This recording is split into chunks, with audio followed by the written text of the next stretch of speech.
Welcome to the May 12th meeting of the Glendale City Council. May we have a roll call, please? Council members Drayman. Here.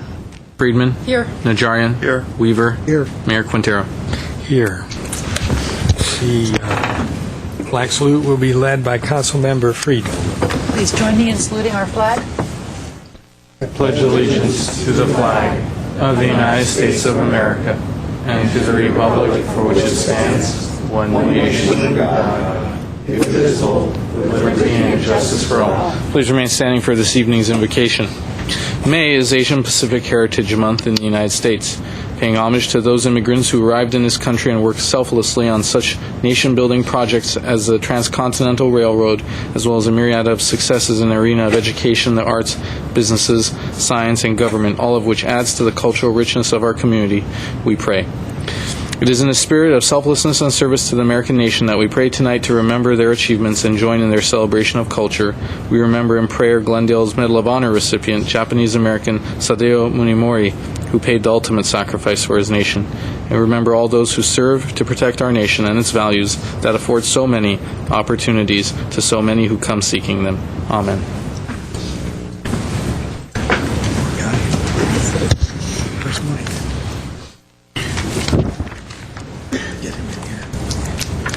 Mr. Clerk. The agenda for the May 12, 2009 regular meeting of the Glendale City Council was posted on Thursday, May 7, 2009 on the bulletin board outside City Hall.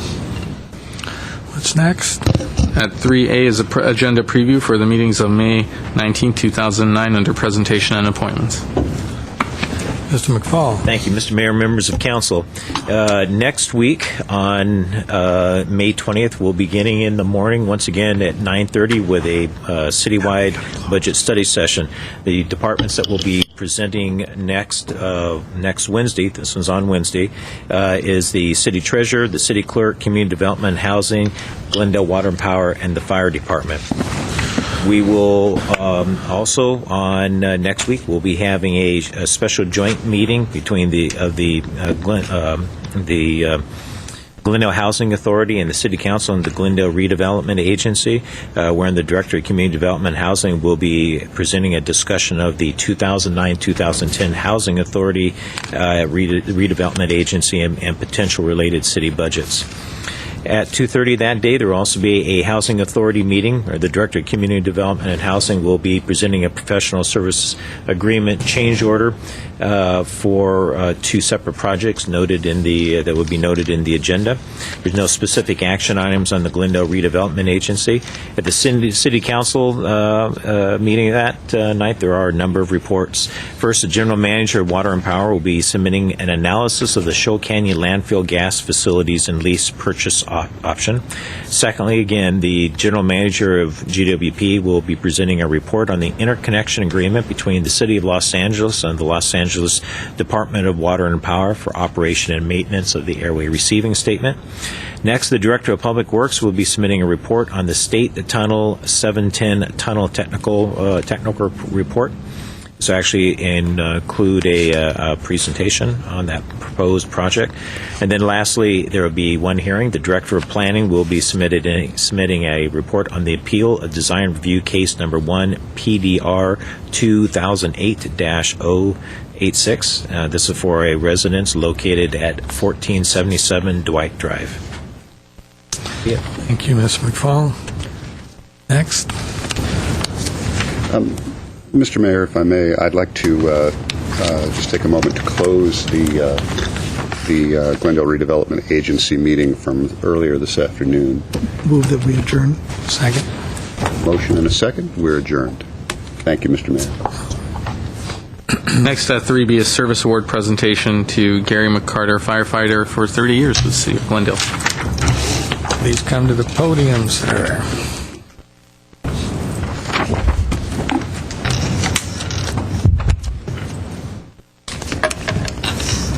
Good evening, Mayor Quintero and City Council members, Mr. McFall and City staff. It's an honor for me to be here tonight to present to you firefighter Rick McCarter and recognize him for his 30 years of service to the City of Glendale and the Glendale Fire Department. And he's also joined this evening by his wife of 3 years, Jan, in the back there. Also his current crew, Fire Station 28, which is Captain Vasquez, Engineer Tom Stoll, and firefighter paramedic Spencer Armstrong are also here. I just want to let you know a little about Rick and his life and his accomplishments. He was born in the city of Orange in June of 1957, where he attended Orange High School, Santa Ana College, and Long Beach College. He was appointed to the fire department in May of 1979 at the age of 21 years old. And he's been a very active member of our fire department for the past 30 years.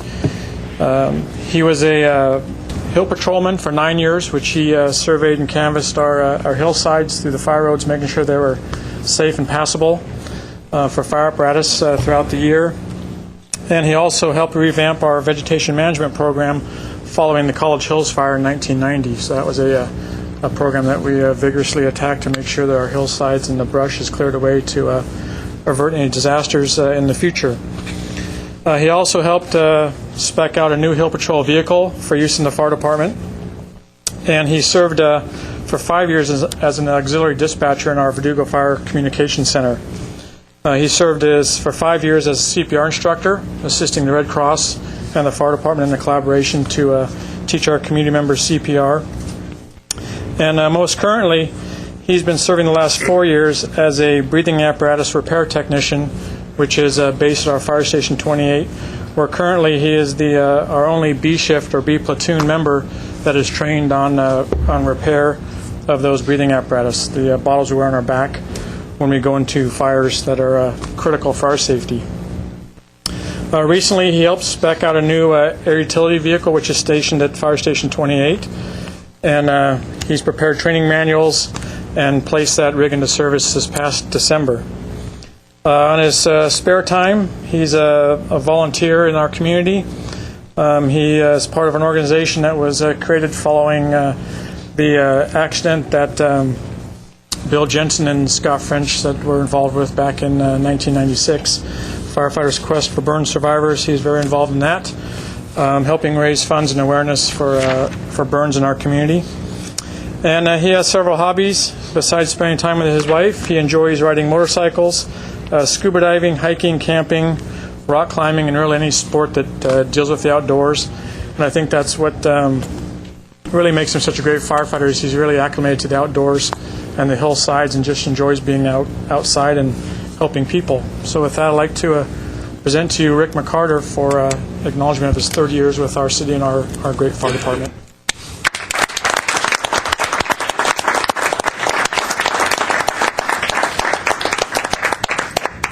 Firefighter McCarter, I have a plaque for you and a couple of gifts that I think you're going to enjoy. The plaque reads 30 Years of Service Award, presented to Gary E. McCarter. This certificate is an expression of sincere appreciation for 30 years of loyal and faithful service. May the future bring you a full measure of those endowments which long service and devotion to duty so richly deserved. It's signed by former Mayor John Draymond and City Manager Jim Starbird. And let me just say that in the naval services, Marines and Navy, you always look at a person's, they're called hash marks. You always look at a person's hash marks, and boy, that's a long row. And I'm very pleased to have Mr. Draymond present that to you, and I'll bring your gifts. Mr. Mayor, you know that the check goes to the wife. I didn't want to mention that. I thought I'd better mention it.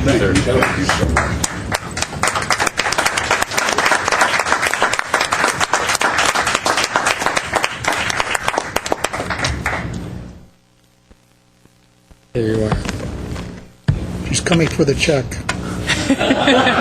Disregard the check. It goes to the firefighter.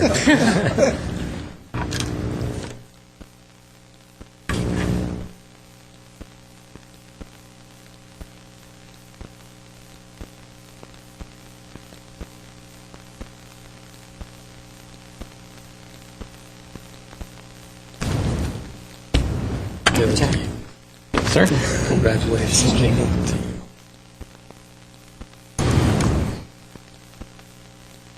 Well, I would like to just say what an honor and a privilege it has been to serve this wonderful city and its citizens and this great fire department of ours. And I think 30 years, where has it gone? I've seen so many things come and go. I remember in the days of Ginger Brimberg, we used to get our pins with a hug and a kiss. But I'll leave it to my wife to hand me that one. But I just want to say thank you very much for the opportunity to serve here. And I hope to have a few more good years in me. And maybe we'll see you again at 35. Very good. We hope so. Bravo.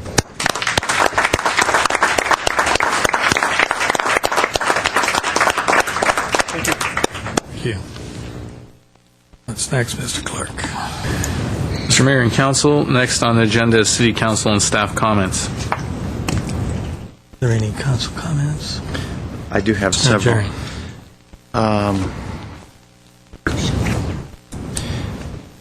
They all seem to do with transportation tonight.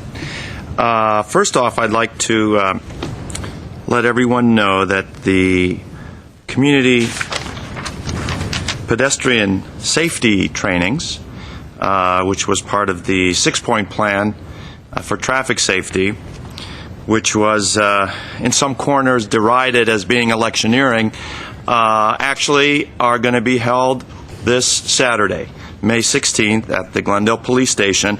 Unfortunately, we've had such an overwhelming response that we've had to close the list of attendees. We were originally hoping to get about 26 members.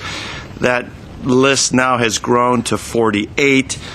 They've doubled the instructors, and we've had to close it. We've had many inquiries. Many people have asked whether they could attend. Unfortunately, we can't, because the point of these groups is to not just inform on pedestrian safety, but to break down into focus groups and teach these attendees to go out to their respective stakeholders and engage them, whether they're youth, seniors, ethnic community, to not only be careful and be aware of dangerous situations for pedestrians, but to come back to the city after they've noticed and identified those dangerous conditions.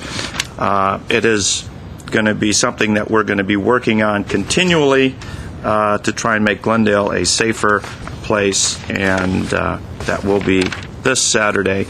The training seminars for our experts, the engineers, Public Works Department, police, etc., will be conducted on Monday, Tuesday, and Wednesday. That's a 3-day seminar. So you can call it an election promise, but a promise that was kept.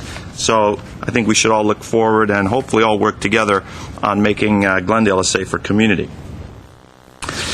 The next item I have, and I believe there's a graphic on this, is something I talked about several months ago. This is the State Route 710 Tunnel Technical Study Community Meeting. And this is exactly what it means. There is a proposed tunnel that's going to be connecting the 710 from its terminus in El Sereno to most likely Pasadena, but a Glendale freeway connection is not out of the question. It is important, it is incumbent on every single community group to come to this meeting and let your concerns be heard. No other project in Los Angeles County is going to affect us in Glendale as much as this connection to the 710 tunnel. This is going to be an approximately 5-mile tunnel at depths of about 250 feet. It's going to take all the traffic coming up the 710 from the Port of Los Angeles and the Port of Long Beach and put it, you know where, right in our backyard, and in some cases our front yard, depending on where you're living. There was a small meeting that I held last month with the Crescenta Valley Community Association, and they put just a little blurb in the newspaper, and believe me, the tunnel proponents and their lobbyist, Mr. Reed, noticed it quite quickly and made sure he attended to get the pulse of the community. It's important that the community's feelings, whatever they may be, I have my own personal feelings. I probably get a vote on this, though, so I can't be too biased. It's important that your concerns be heard and voiced. So it is going to be Wednesday, May 27th at 6:30 p.m. at the Glendale Central Library. Please, please, please. I've seen community activism from every corner of the city, from things as small as a little monument to a street light to vinyl windows on a home. This is much, much bigger than that. This is going to affect all of us. And if we don't get together and let our voices be heard, it's going to be too late. And my last point is a meeting that I had with the California High-Speed Rail Authority. The California High-Speed Rail is a rail line which is intended to run from Orange County to San Francisco, the Bay Area, and travel at speeds up to 250 miles an hour. Prop 1A was passed. They have funding to conduct their initial environmental and engineering studies. Unfortunately, or fortunately, it is going to be coming right up our back door here along the existing right-of-way along San Fernando Road, the same right-of-way, not the same track, but the same right-of-way that Metrolink, Amtrak, and Union Pacific uses. I'm told that the train is going to be hitting speeds of approximately 120 miles an hour through that corridor, which is not its top speed, obviously. But Glendale will not be a stop for that train. The reason is that the track is not straight enough. The trains themselves are close to a quarter mile long, and they need about a half mile in each direction past the station itself to properly maneuver. So this is going to be coming to town. It's a long process. It's an expensive process, but you will be perhaps hearing about some, again, public input meetings for the California high-speed train. It's important that we all attend. How they're actually going to deal with the crossings are not clear. There are some talk about going below grade, some above grade, but also the possibility of at-grade crossings. So we need to all be alert and be aware of that. It will be an electric train, so there aren't going to be too many particulates, but obviously the speed of this train coming through the city is going to be a concern. So just a heads up on those three transportation items. Thank you, Mr. Mayor. Friedman, Draymond. Yes, I have a couple of items. One is that I wanted to share with you an event I attended for the second year in a row at Horace Mann Elementary School at the bright and early hour of 8 a.m. On Monday to meet with the students there, the faculty, and some special guests to do their pep rally and kickoff for their state testing. Principal Alonso at Horace Mann, who came to the school last year and is partly responsible, I believe, for the rather substantial uptick in their state scores last year, and this year they hope to do even better. It's quite a program, and many of our elementary schools in the Glendale system do this kind of event now. But this is just really a special event to attend. All of the parents, the kids are out there. They were joined by school board member Joylene Wagner, Buster the Bulldog, which is the school mascot there, Dr. Escalante, who's the superintendent of public education for Glendale, and Bobby Castillo, the former pitcher for the Dodgers. All to cheer, and myself, yours truly, and representatives from the Glendale Police Department, all to cheer the kids on to strive for 825. They're shooting for that score or better this year, and I hope they did well, and I wish them a lot of luck, and I just wanted to share that all of that with you. In addition to that, I would like to share with my colleagues a couple of things. Some pencils that were sent along to you all. That's those that way, from Denise Meyer and Asiya Hassan and Pamela Tom. You may recall that during our last round of budget study sessions, there was a lot of discussion about closing the Chevy Chase Branch Library.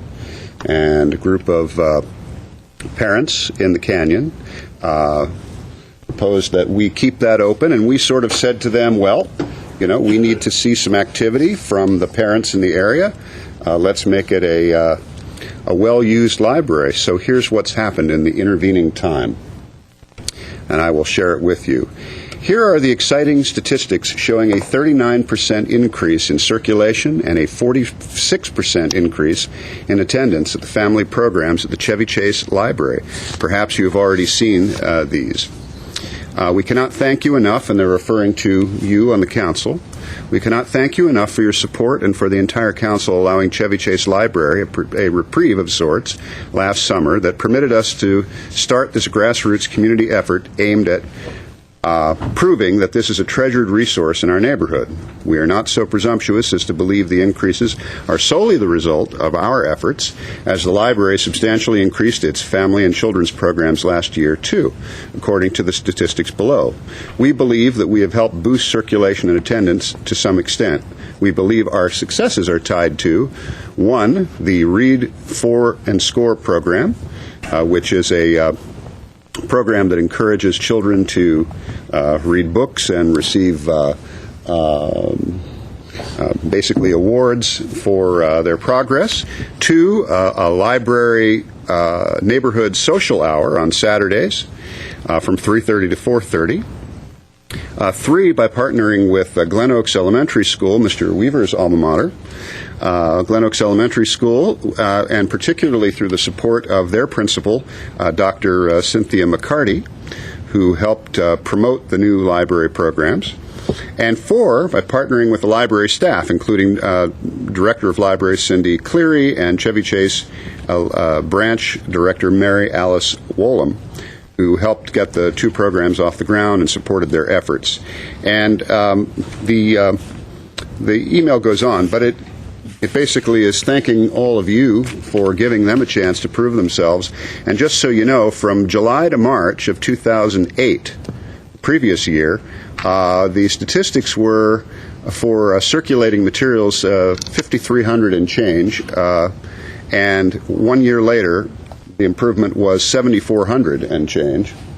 And then in cumulative statistics for children's programs from July 2007 to March 2008, there were 30 programs with 440 attending, and 1 year later, 42 programs with 645 people attending. So marked improvement. They want to thank you, and they sent these pencils along to you that say, I read for Chevy Chase Library. So that is a thank you to all of you, and of course we thank the parents and the neighbors there that have gotten involved with their families and their children there to make use of that city resource. And lastly, Mr. Mayor, I'd like to announce the Glendale History Challenge. It's something that I am very anxious to do here. And the Glendale History Challenge is, if I may have the photograph up on the screen, you might want to take a look. And Mr. Weaver, you might want to look at this especially. Here is a photograph, a historic photograph of a particular site in Glendale. And I won't say where, and I won't say what year. Now, the history challenge is, I'm challenging those in the audience and those viewing at home on television or on their computers to call in to the number or the email that will be on the screen in a moment, which is at the library, to guess, and there's the phone number and the email. This is Chuck Wyke of the Glendale Library System. You'll be contacting there at the end of the meeting. Don't email or call before the end of the meeting. Yes, at the end of the meeting. And you're going to guess what the location is. There it is again, the location, and what year the photo was taken. And each year, for each week, for a few weeks, maybe a few months, we'll show a different historic photo, and we'll offer this contest. The winner or the closest guesser or guessers will each receive a $25 gift certificate to a different Glendale area restaurant. And this week, it is $25 gift certificate to Damon's Restaurant on Brand Boulevard, and that'll help stimulate the local economy. Hopefully, it'll encourage folks to watch till the end of the meeting, and hopefully invest people a little bit in learning about their own city history. The gift certificates are not donated by the restaurants. They're paid for by me, not by my campaign account or my office holder's account. And it is just an attempt to get our the public a little more involved. So take one last look at the photo, and then, Mr. Mayor, I'll get off. And I don't know if we can possibly get the email address or the phone number. I can't read it from here.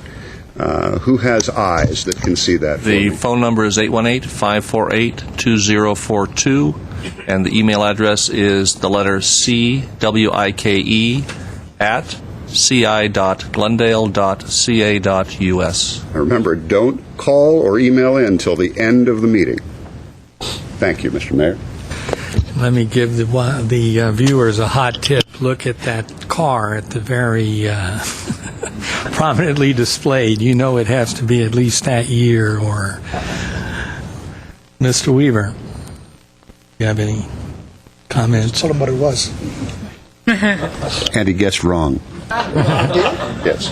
You sure? Yes, thank you. Sure looked like it. Any other comments, Mr. Weaver? I have none now. Okay. But I had it aced. All right. I don't have any comments this evening. What's next, please? Next is consent items following a routine and may be acted upon by one motion. Any member of council or the audience requesting separate consideration may do so by making such a request before a motion is proposed. Okay, before we go to the consent items, I'd like anyone that wants to speak this evening, either for the action items or for oral communications, turn in your speaker cards. They're in the back of the room. Do I have a motion for the consent items? So moved. Second. Roll call. Council members Draymond, Yes. Friedman, Yes. Najarian, Yes. Weaver, Aye. Mayor Quintero. Yes. Next, please. Next would be oral communications. Okay, we will take presentations and announcements. 3 minutes for oral communications. The rest of the oral communications will take place after the action items. I'll start with Colin Bogart, followed by Jim Koosman. Mayor Quintero, City Council members, City staff, my name is Colin Bogart. I'm with the LA County Bicycle Coalition working on the Place Grant Safe and Healthy Streets project here in Glendale. And I do have a slide that I would like to show you this evening. I'm here this evening to remind everybody that this Thursday, May 14th, is Bike to Work Day. People all over the state of California are going to be riding their bikes to work on Thursday, many of them for the first time, and it's hoped that at least some of them might decide to do it repeatedly into the future. We shall see. I wanted to let you know that we have 4 energy stations, also known as pit stops, here in the city of Glendale for this event. There'll be one here at City Hall right out in front. And 3 more, each at bike shops, the Bicycle Mart, Glendale Cyclery, and Montrose Bike Shop. Those 4 energy stations basically cover Glendale north, south, east, and west.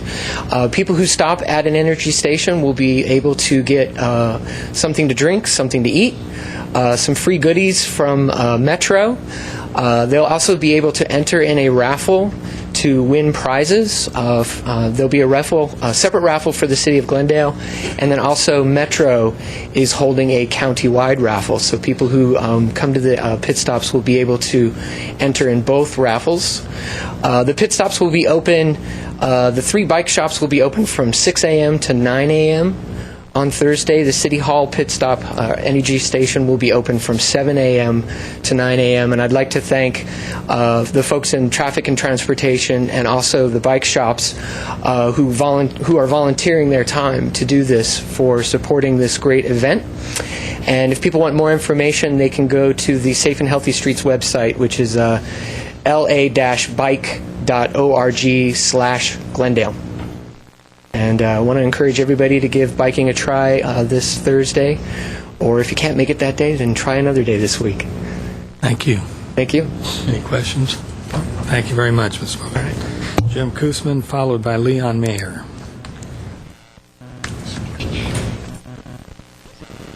My name is Jim Koosman. I'm a resident of Glendale.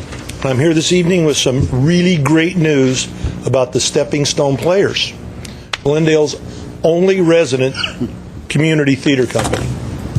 This Thursday, May the 14th, between 6 and 8 p.m. at the new Embassy Suites Hotel, the Stepping Stone Players will be presented with their very own Diamond Award for Achievement in the Arts. This is a program sponsored by the City of Glendale's Arts and Cultural Commission and the Cultural Affairs Division of Parks and Recreation and Community Service. The Diamond Awards were established to recognize those artists, community members, and organizations who have contributed substantially to the cultural life of our community. We would love to have you come and celebrate our success and the success of the other recipients. This coming weekend, Friday, Saturday, and Sunday, the Stepping Stone Players will be presenting the final 3 performances of Cheaper by the Dozen at the Hoover High School Little Theater at 651 Glenwood Road, and that's in room 3103. This is a great show, professionally staged with lots of laughs, lots of kids, some professionals, and some amateurs, all in a delightful evening or afternoon. Friday and Saturday's performances are at 7 p.m., and the final matinee performance is Sunday at 2. Tickets are $12 and can be ordered at info@steppingstoneplayers.com or by calling 818-548-3108. Group rates are available. That's Cheaper by the Dozen this weekend at the Hoover High School Little Theater. Tickets can be purchased at the door, online, or by calling 818-548-3108. Those complimentary tickets that I left last week, they're still good. We would love to see you there. Thank you for your time. Thank you. Mr. Mayor? Good evening, Mayor Quintero, members of the council, staff. My name is Leon Mayer, and I'm here on behalf of the Glendale Public Library and the Friends of the Library.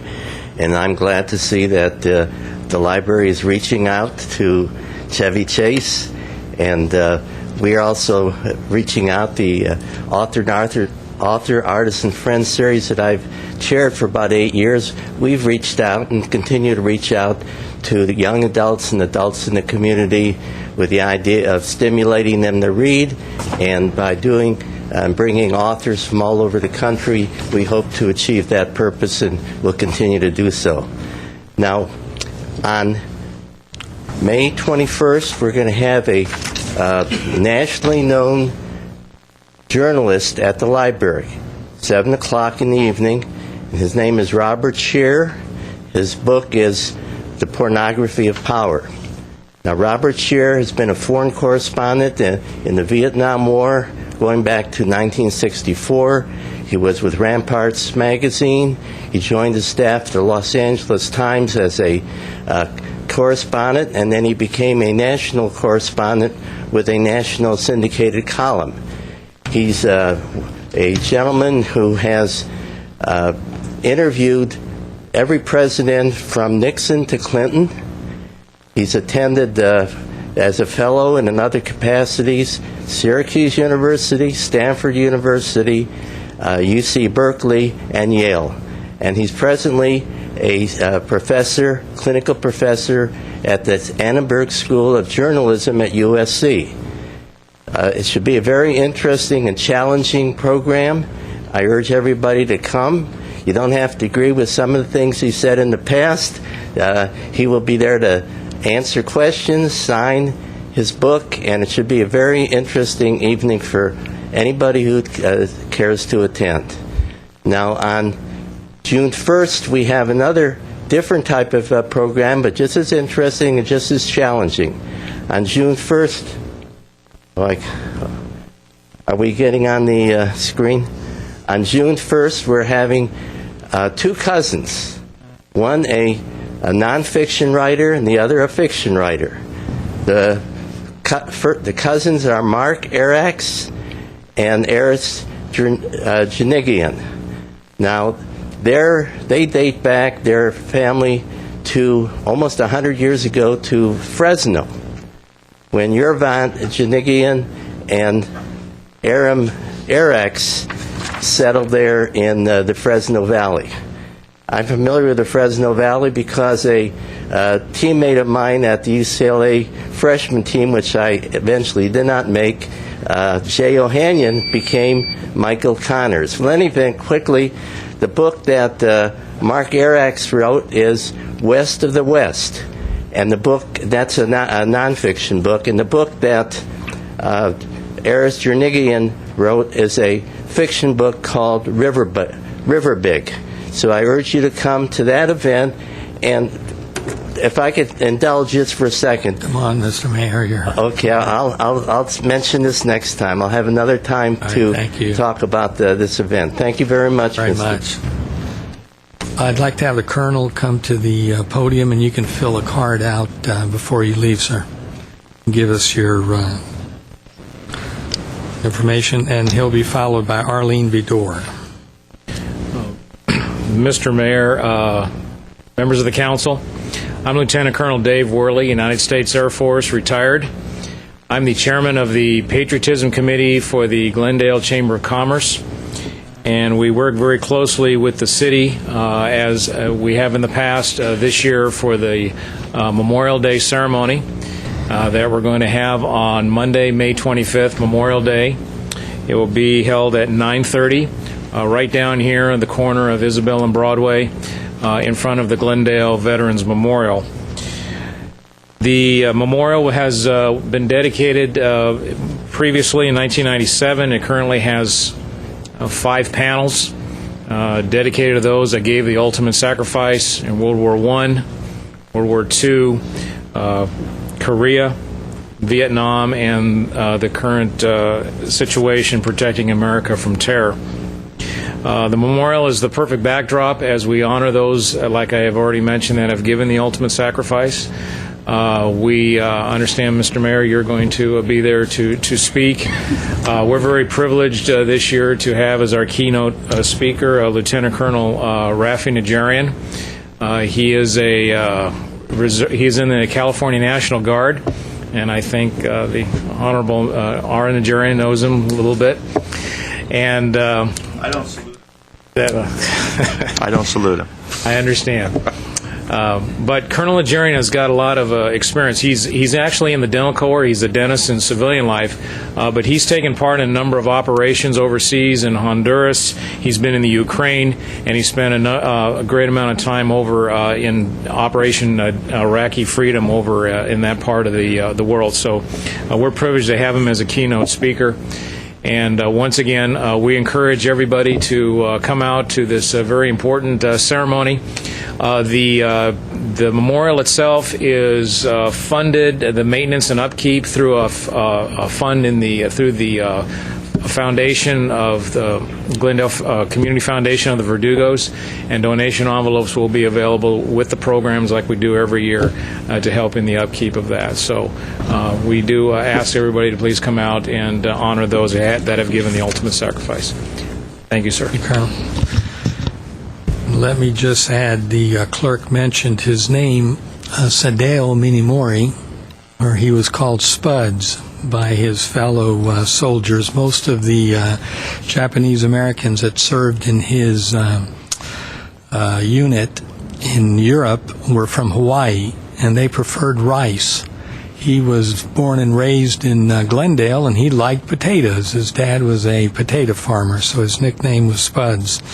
Now, the sad part of his story is that when I served on that committee, and we did the research to find the names of the soldiers, sailors, and airmen who had either joined the military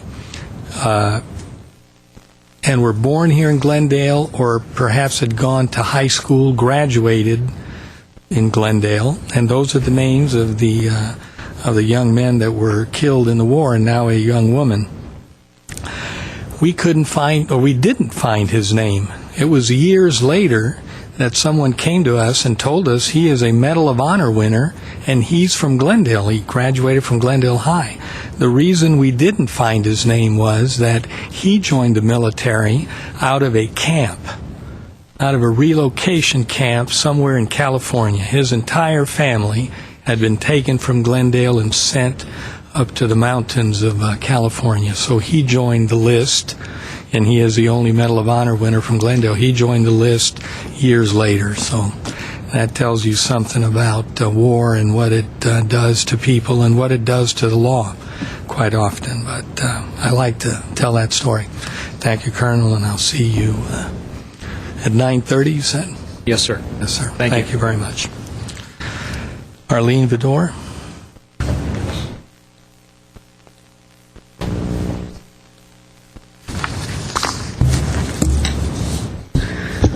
Good evening, Mr. Mayor and council members. My name is Arlene Vidor. I'm with the Glendale Historical Society, and I'm just here to announce that in honor of May, which is Historic Preservation Month, National Historic Preservation Month, the Glendale Historical Society has launched a project, an online project that we hope will involve the entire community here.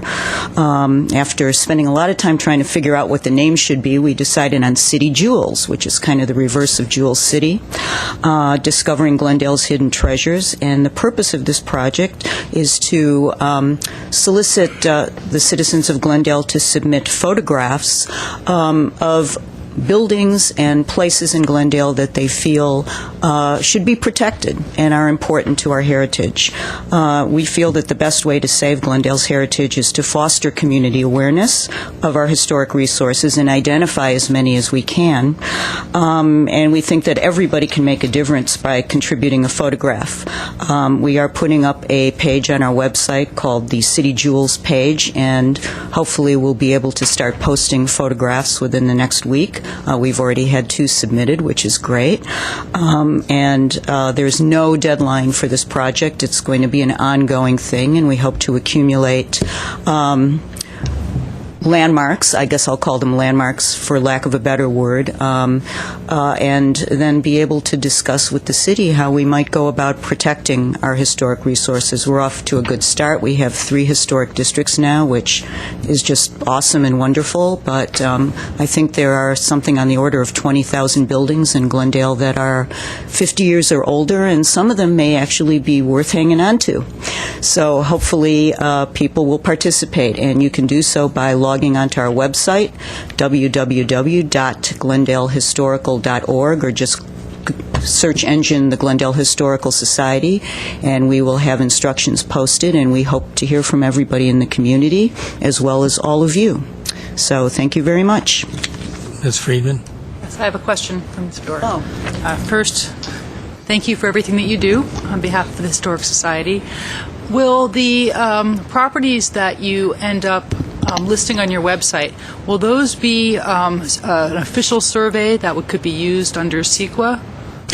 No.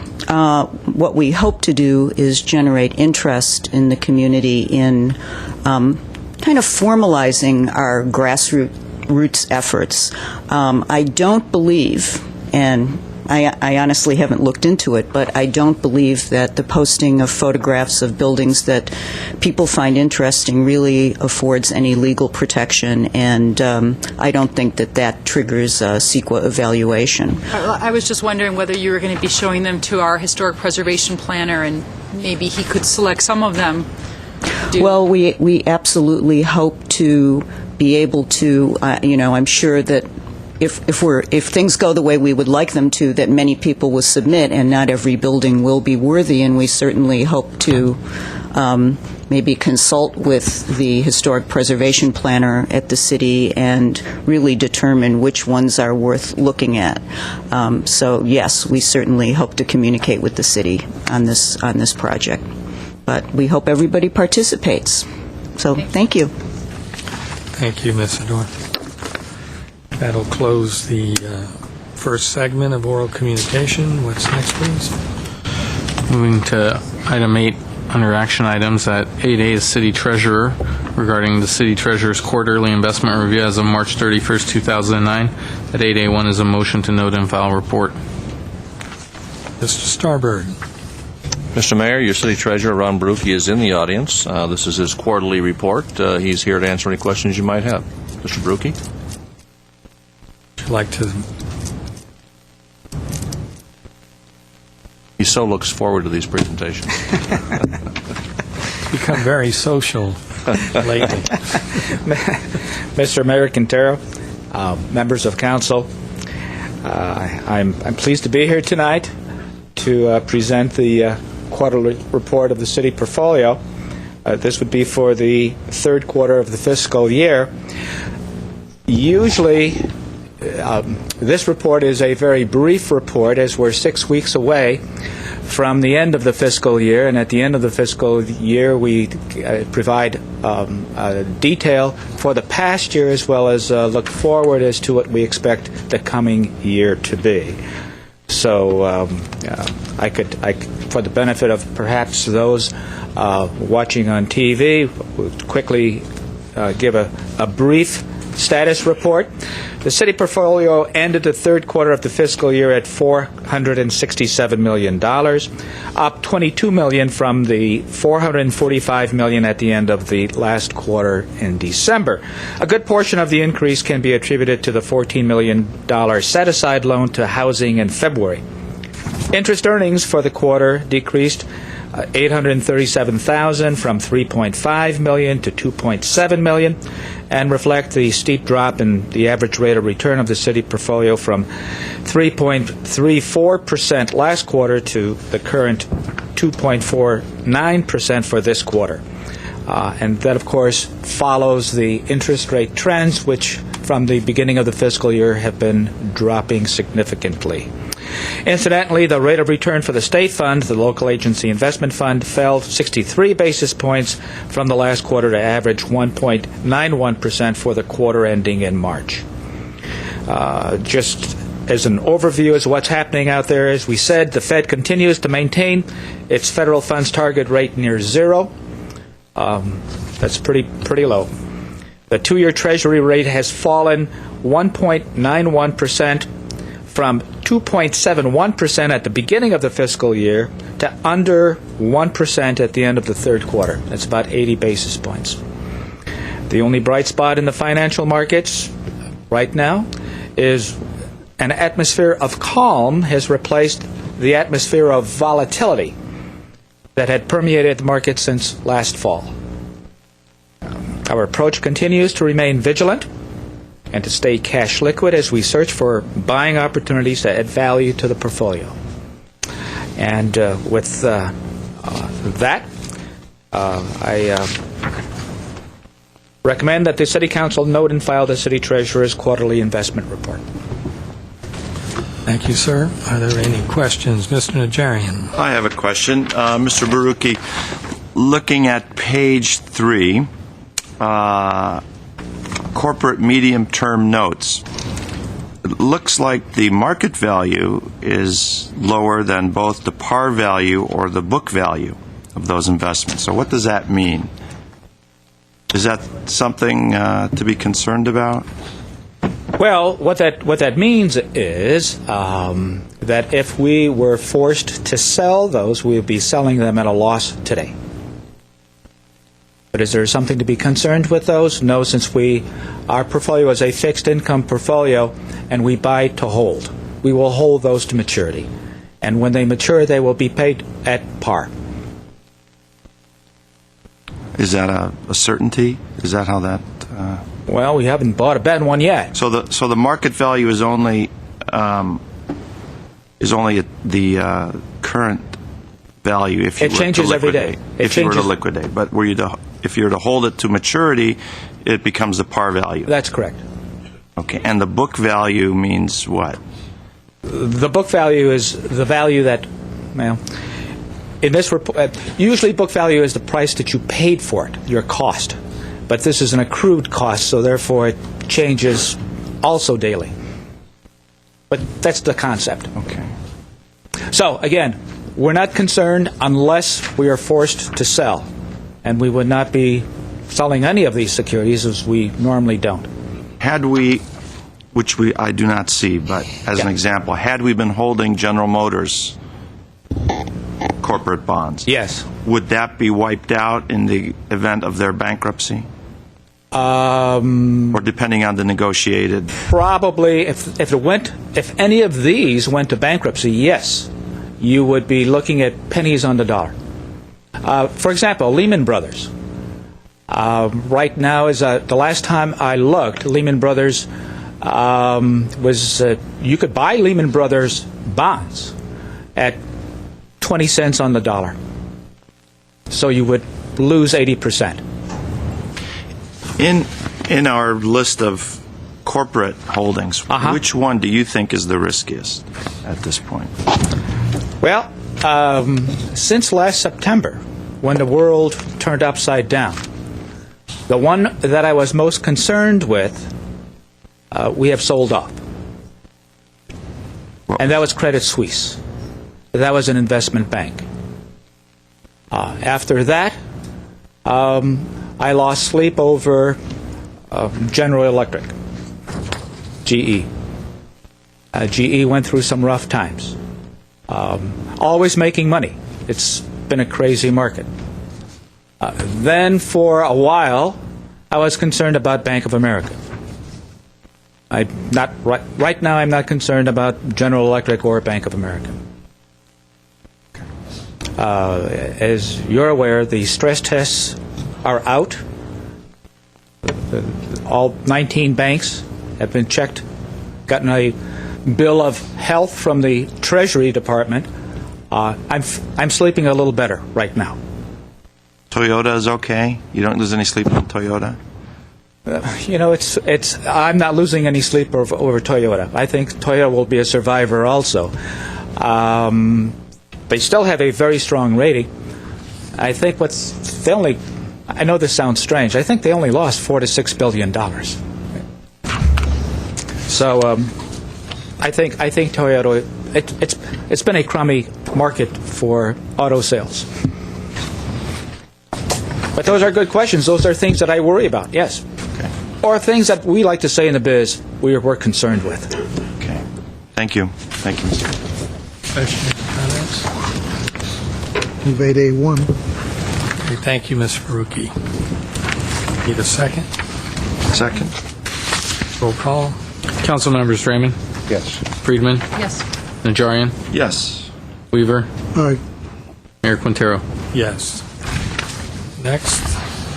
At 8B is Director of Parks, Recreation, and Community Services regarding bidding results for the seismic upgrade of the barn at Wilderness Park, spec number 3353. At B1 is a motion rejecting all bids and approving issuance of a request for qualifications to pre-qualify contractors for rebidding when project funds are released by the state.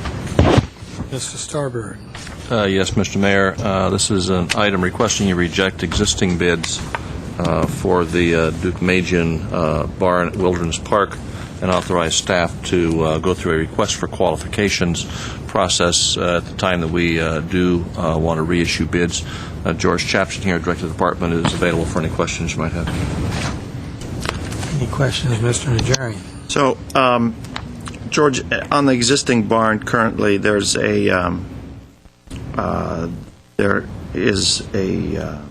don't know what to call it, a device which wraps the building. Right. I'm sure there's a technical. A month ago, we would have had that answer, but Hot iron? now that the scope.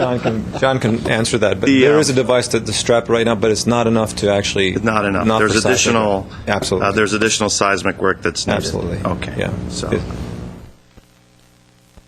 Thank you. I just had a question. Any other comments? Mr. Weaver? Was part of the problem this time that we didn't pre-qualify those that had sufficient experience in working with historic structures? Is that where you're going to That's concentrate? right. That's what we found. The bidders didn't have the qualifications for historic structures. So next time what we'll do is we'll go out and we'll pre-qualify those bidders before they bid on this project. Pre-qualified. Okay. I need a motion. Second. Roll call. Council members Draymond, Yes. Friedman, Yes. Najarian, Yes. Weaver, Aye. Mayor Quintero. Yes. Next, please. At 8C is Director of Parks, Recreation, and Community Services regarding Glendale's entry into the 2010 Pasadena Tournament of Roses Parade. C1 is a motion approving America's Pride as Glendale's float entry into the 2010 Pasadena Tournament of Roses Parade.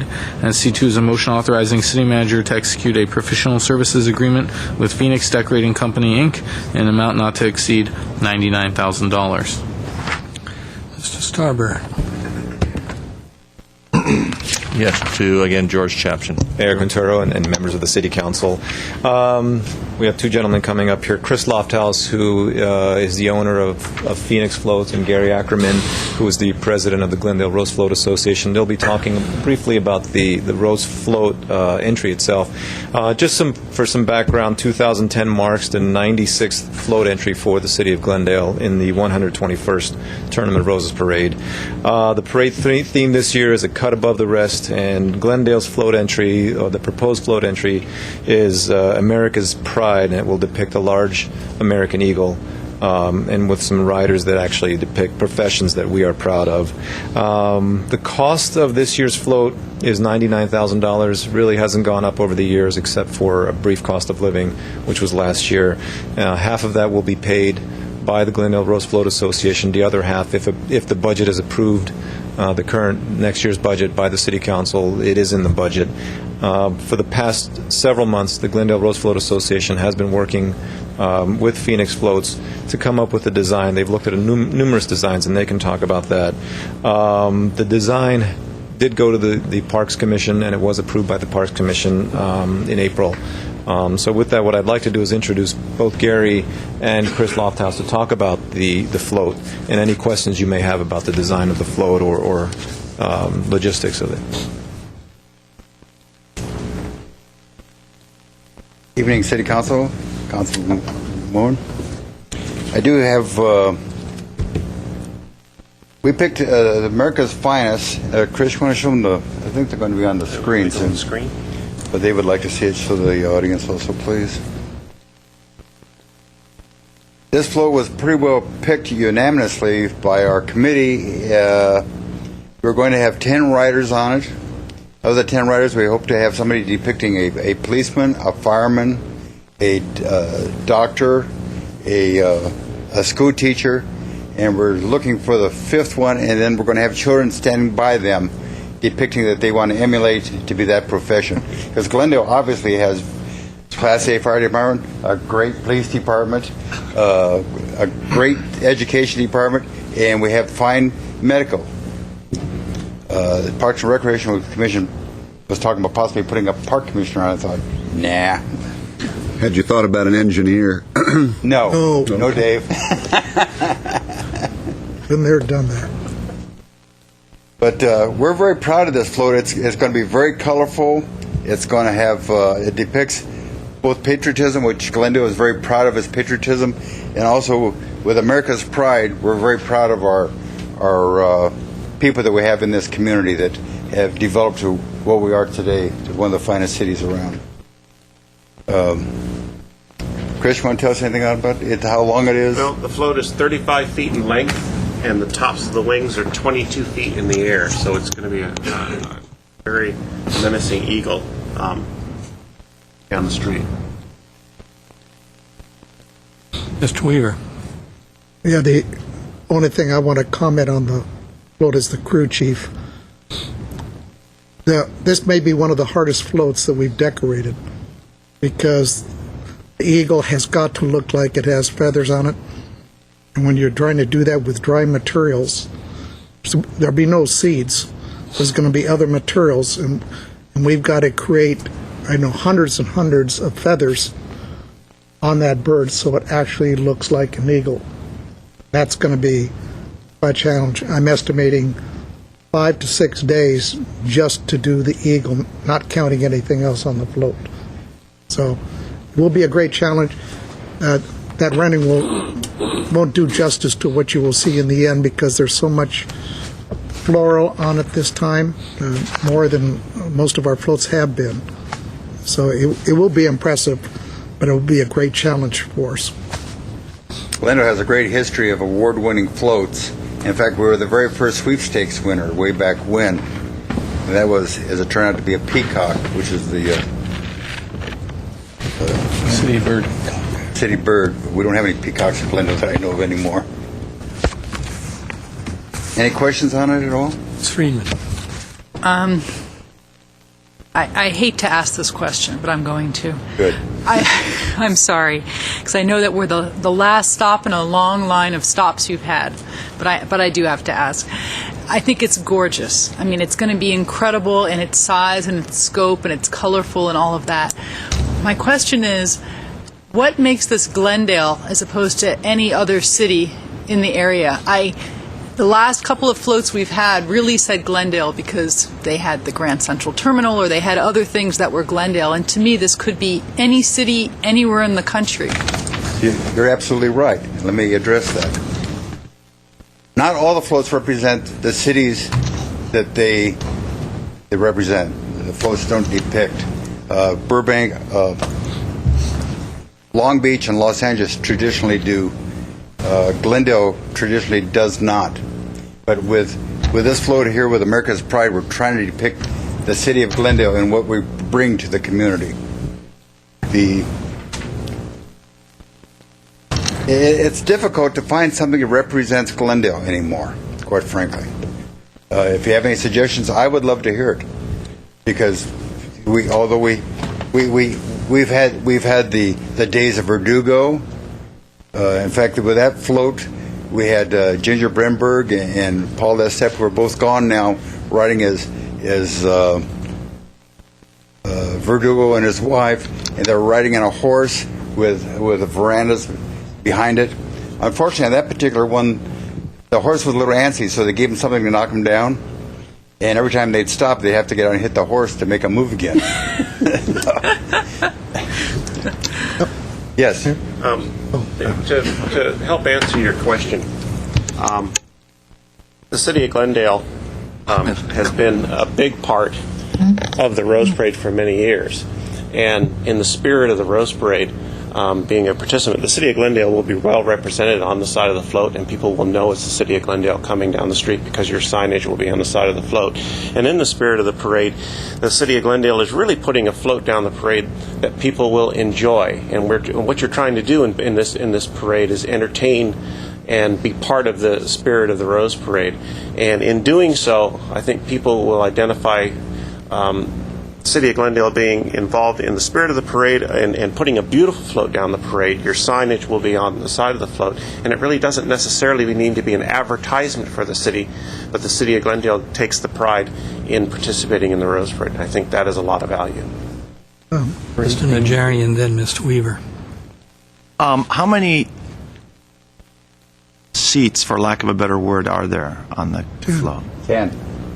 10 seats. Is there a limit that's placed on by the There's really no limit. The limit is partially by design, and as we tried to stick with a tasteful amount of folks to put on the float. The people who are put on the float to help tell part of the story of the float, and that's what we aim for. So the item indicates that the city is fronting $99,000 for this. Are those seats revenue generating? Yes.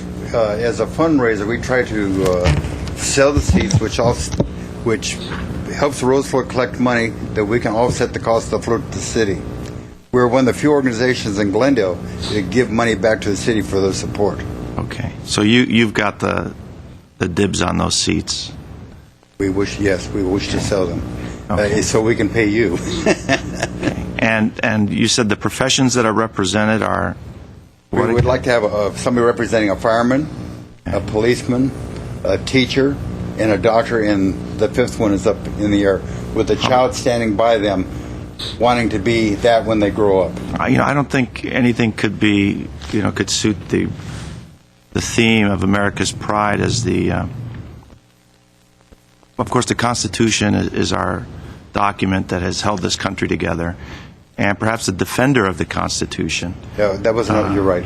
Which, we were talking of course, about a soldier. That, no, I'm talking about a lawyer. Talking about a lawyer, Mr. Hager. talking about a lawyer? Fighting for rights. Fighting for the rights of the citizens, civil rights. I think an attorney have the lawyer chase and the legal profession has done much. In fact, the first 5 founding members of the city of Glendale were attorneys. I think they'd be quite disappointed if our float this year does not have an attorney. I think that's Scott Howard. Can I get an amen from the left side of the dais? Without that, I still had my powdered wig. Mr. Mayor, I'd like to inquire whether the city attorney is bragging or complaining. Okay, thank you. The theme of this year float for all the floats is 2010, a cut above the rest. And this is a very difficult theme to match to anything. This is what we came up with. Mr. Weaver. Yeah, I've looked at every float that the city of Glendale's ever entered in the parade. The recent ones, Freeman, a member of the one-man band, didn't exactly represent Glendale, but it won trophy. We had Choo Choo Train, it won. We had a dog. Which did not. It brought a lot of money. A lot of controversy, a lot of publicity out of it. And we had a tea house, and it didn't win. We had water rafting going down. Bears. That's the one Eileen Givens and stuff I wrote on. That didn't. But we had the California Bear, and it won. Representing California the best. Not Glendale, but California. And then one that comes to mind all the time for me is the Egyptian barge going down. I don't know what Egypt had to do with Glendale. I think it had 26 riders on that, too. Yeah, the oarsmen walking alongside of it. And the most unusual one, sticks with me, was a float from the mid-1930s. And on the side of the float, on both sides, was written the word Germany. This was mostly German stock in that time, before World War II. And there was a Glendale float with the word Germany written on it. So we've had a lot of floats that don't. That would have warmed my heart, Mr. That might have been the low point in the. No, I mean, why? It didn't make any sense. We do have a rich history of being in the Rose Float. This is our 96th continuous entry, the second oldest continuous entry in the parade behind Los Angeles. Which is 97. No, I believe it's 101. Oh, I was told they were one. Is it more than one? I have a question. Who's on the committee that actually picks the floats? I know Parks and Rec. We have a group of people that go and select probably about, what do we bring, about 20 different floats, Chris? And the Rose Float Association, as a committee, picks, out of those, they pick one that they think represents, is going to be a prize winner and will be a beautiful float and bring pride to Glendale. So the association itself, not someone from, I thought Parks and Rec also participated. They approve it. I am also part of the selection committee. But having said that, I think we've looked at this process, and Gary and I have talked. I think we need to bring the Parks Commission earlier on in the process, really, because by the time it gets to the Parks Commission, really, there's not a lot of time for Chris to finish this float. I mean, they've got to start right away. To start on the construction of the float, the frame and all of the animals on it. So I think we're going to bring the commissioners in earlier and bring this design to you earlier for more input. Yeah, I think that's a good idea. Yeah. And I think one of the things we are going to do is tie Glendale's open space to this. When the announcers do announce, we give them a script, and we'll tie Glendale's 5,000 plus acres of open space and some of that into this theme.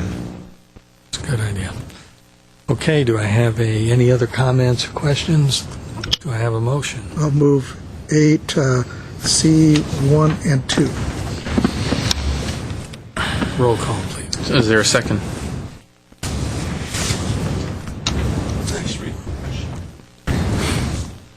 We have a motion. I'll second. Council members Draymond, Yes. Friedman, Yes. Najarian, Yes. Weaver, Aye. Mayor Quintero. Yes. Thank you very much. I would like to, I gave you a slip on a dinner that we're having. We're having a dinner that was prepared for Princess Grace of Monaco in 1971 in Monaco on a 180-foot yacht. And the very chef, Chef Jerry Salthouse, who prepared that meal, will also be preparing this. And if anyone's interested, they can call area code 626-796-7437. How'd you get him? Pardon? Jerry Salthouse. Well, I have connections. and also, before I leave, I would like to have, I have some people in the audience that are members of the association. They came out to watch this, and I'd like to recognize them. Please stand. Only got only three of them this time. When we present the check in a couple of weeks, we will have more of them. Thank you so much. Thank you. Next, please. At 8D is Director of Parks, Recreation, and Community Services regarding transfer of funds for the Stengel Ball Field renovation project. At D1 is a resolution appropriating $86,232.72. Mr. Starbird. Mr. Mayor, again to Mr. Chapton, Director of Parks and Recreation. Thank you, Mr. Starbird. Mayor Quintero, members of the City Council.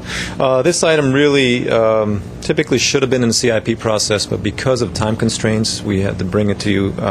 We've realized some savings in the Cerritos project, the Franklin CIP project, and we will be saving about $34,000 in the not the Columbus, the Cedar project.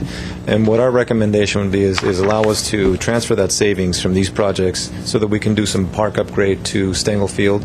Timing is of the essence for us because we need to really get the bids out now so we can start to work by July so that we don't interfere with the baseball programs both at Crescenta Valley High School and Glendale City College. They are the major users of this field. The field really hasn't been laser graded for the past 25 years. It is not in great condition. There's drainage issues. The field is unlevel. We'd really like to see if we can level this field and renovate it. We've done this for Montrose. We've laser graded Montrose baseball field. We've laser graded one of the fields over the sports complex, and this is kind of next on the agenda for us. So with your permission, we'd like to do that and get the work going and have the teams play on it. Okay, how about Franklin School Park? What do you plan to do there? Yeah, that was money that was left in there from, if you recall, we did a study of all of the GUSD facilities and how we can provide joint use projects. And Franklin was one of them identified, and there was some money left over from those studies. But we do have the plans for that. It's just a matter of funding at this point. Mr. Weaver. I'm assuming it's due to a lack of funding that we're not going to the AstroTurf concept. It's both. It's one, lack of funding, and also we don't get soccer play on that field. So once we resod this, laser graded, resod it, it should last a long time. The only play on this is baseball. Okay, could soccer be adapted to it if it was the AstroTurf? If it was the AstroTurf, but there really wouldn't be much time for soccer to use it. This field gets heavy use from the baseball community. Okay. Yeah, it just wouldn't make sense to artificial it. Understood. Okay, do I have a motion? Yes. Second. I will move. I'll move the item. Second. Roll call.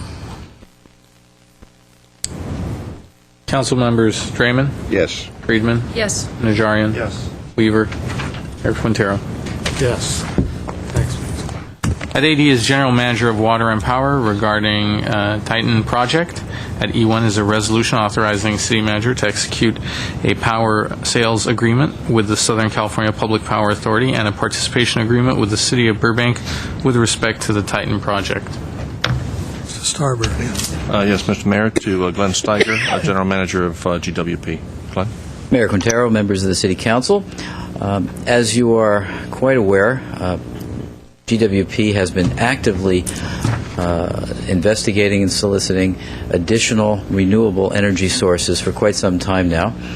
We have our own renewable portfolio standard of 20% total renewable energy by 2017, but I think more importantly, we are now most likely going to be under a requirement to have 33% by the year 2020.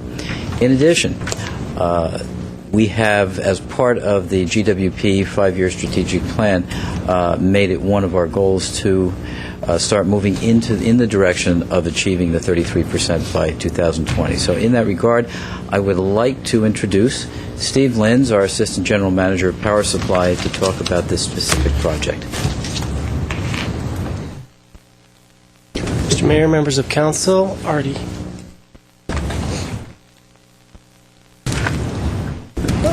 Steve Linz, Assistant General Manager of Supply for GWP. Once again, I'm here to talk about the Tieton hydroelectric project. As Glenn mentioned, the council has adopted a 20% RPS by 2017 with a possible 23% if the cost is reasonable. And once again, as Mr. Steiger mentioned, there are a variety of bills looming at the state legislature, all of which result in a 33% renewable portfolio standard by 2020, and none of them allow a utility to count large hydro.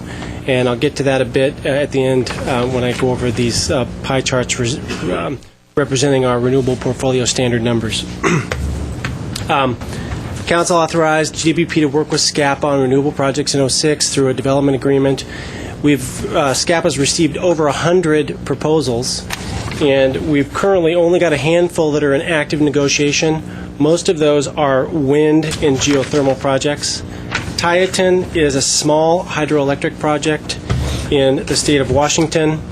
It's currently structured as a 20-year power purchase agreement with a 3-year out clause. The 3-year out clause is basically there for Tieton to sell the project within 3 years if they can, and if they do, the agreement goes away. And in reality, it's there for them to try to negotiate a purchase by Glendale, Burbank, and LA. This project started as an asset purchase, and we just weren't able to get to the point where we mutually agreed upon terms, so it kind of morphed into a power purchase agreement, which is less risk for the parties. The project has a capacity of 20 megawatts. It's currently set up as a 3-way split between Burbank, Glendale, and LADWP. Under the third split, that would result in renewable energy to Glendale that is about 1.2% of our load. There's an outside chance that LADWP might not get their contract executed.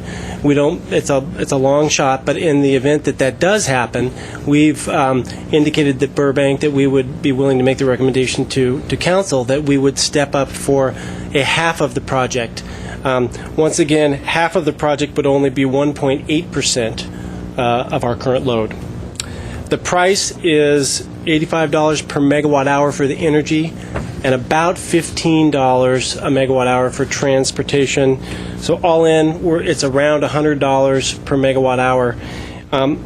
There's no escalator at all, so the average cost over the entire term of the agreement in today's dollars is about $69.70 per megawatt hour. And just as a point of reference, I was reading my California energy markets recently, and just last week, San Francisco signed a 5-megawatt deal for solar, which is the largest solar project of a muni or a city in the country. They paid $235 a megawatt hour. Needless to say, that's part of the reason why when I mentioned that in our handful of active negotiations there's no solar in there, it's because it's just not competitive. Burbank, when we started negotiating this deal, made a prepayment of $8 million as basically earnest money for the purchase of the asset. That carried over to the power purchase agreement. So in order for us to participate, we have to pay our 1/3 of that, which would be $2.7 million up front to start getting power. If, as I indicated, LA dropped out and we took a half, that'd be $4 million. That prepayment of, let's say, $2.7 million on a 33% participation is given back to us in a discount of $20 per megawatt hour over the first 8 years of the agreement. And basically the cash flow at The 33% participation is about $1.6 million a year. Finally, GWP thinks that the project is competitive and it fits well into our portfolio in terms of the mix. It's hydro, and also we have transmission from the Nevada-Oregon border to bring the energy home. It's close to that point, and these days getting renewables home is extremely difficult, so most of our projects are projects that end up being close to our existing transmission. I've handed out 2 pie charts that reflect a couple of scenarios with respect to our renewable portfolio standard numbers that would exist after you add a 33% share in Tieton. The first one is renewable portfolio standard with Hoover, if you include Hoover. And as I mentioned earlier, we see state mandates coming, and the state does not allow us to include large hydro in our renewable portfolio standard. So if you did include Hoover, we'd be at 22.4% after adding the 1.2% for Tieton. However, we don't think that we're going to be able to count that. Without that, if you look at the second pie chart, we are, after adding the 1.2% of Tieton, we're at 16.6%, which is pretty good. We're well on our way towards our goals, and we continue to look at what else is out there. And if you have any questions, I'd be glad to answer them. Yeah, I've got a question, not specifically about this, but the Northern California cities that rely on hydro, they're going to be at a distinct disadvantage in terms of their portfolios if they're not allowed to include hydro in their performance, so to speak. Yeah, in terms of the statewide 33% renewable portfolio standard, that's true. They won't be able to count that, and it will be difficult for them to get to that target. Quite ironic. When you have that, and then you have the offsetting. Put on those pressure. Right. Mr. Starwood. With the exception that from an overall standpoint, where we look at natural gas generation, for example, and in our case coal generation as being a significant part of our base, the communities in Northern California depend on hydro as a significant part of their base, yet they're also off chasing renewables just like we are. So at the end, they end up being considerably more competitive than we are in a statewide market because they've got hydro as part of their base foundation of their load generation. But they won't be allowed to count it towards the 33 or 30%. No, but they can chase some of the more costly renewables and still keep rates at a much lower level than we can because we've got the burden of more expensive energy costs. Yeah, they have no emissions from the hydro, so they won't have to deal with the AB 32 aspect of regulation with respect to their they've got a considerable hydro advantage over their Southern California partners. Well, I think this is a great idea, and I'm very happy Mr. Steiger and Mr. Linz, you guys are doing a great job of seeking out these entities and signing this up. Any other comments? Mr. Adjourn. I would suggest, I mean, it just seems so, what's the word, wrong that how old is Hoover Dam? 60, 70? Older than me. Since the 30s, what was it, 1930s? 70 years old. Yeah. Power plant, which is not consuming any other resources for its construction, is being deemed not a renewable resource. So I would like to have submit a letter, if approved, if the council so wishes, to our assemblyman and state senator to modify the current regulations to include Hoover Dam in particular. I mean, there may be other bad hydro out there, large hydro. But I think Hoover Dam, you talk about conserving, and the whole idea behind renewables is to conserve. This is an established power source, and I think that should be, number one, included when we and other cities calculate their renewables. So let me get this straight. The Burbank Water and Power took the lead on this. They evaluated the purchase of this plant and decided that it was not feasible, not recommended to purchase it outright. But we are buying our power from there.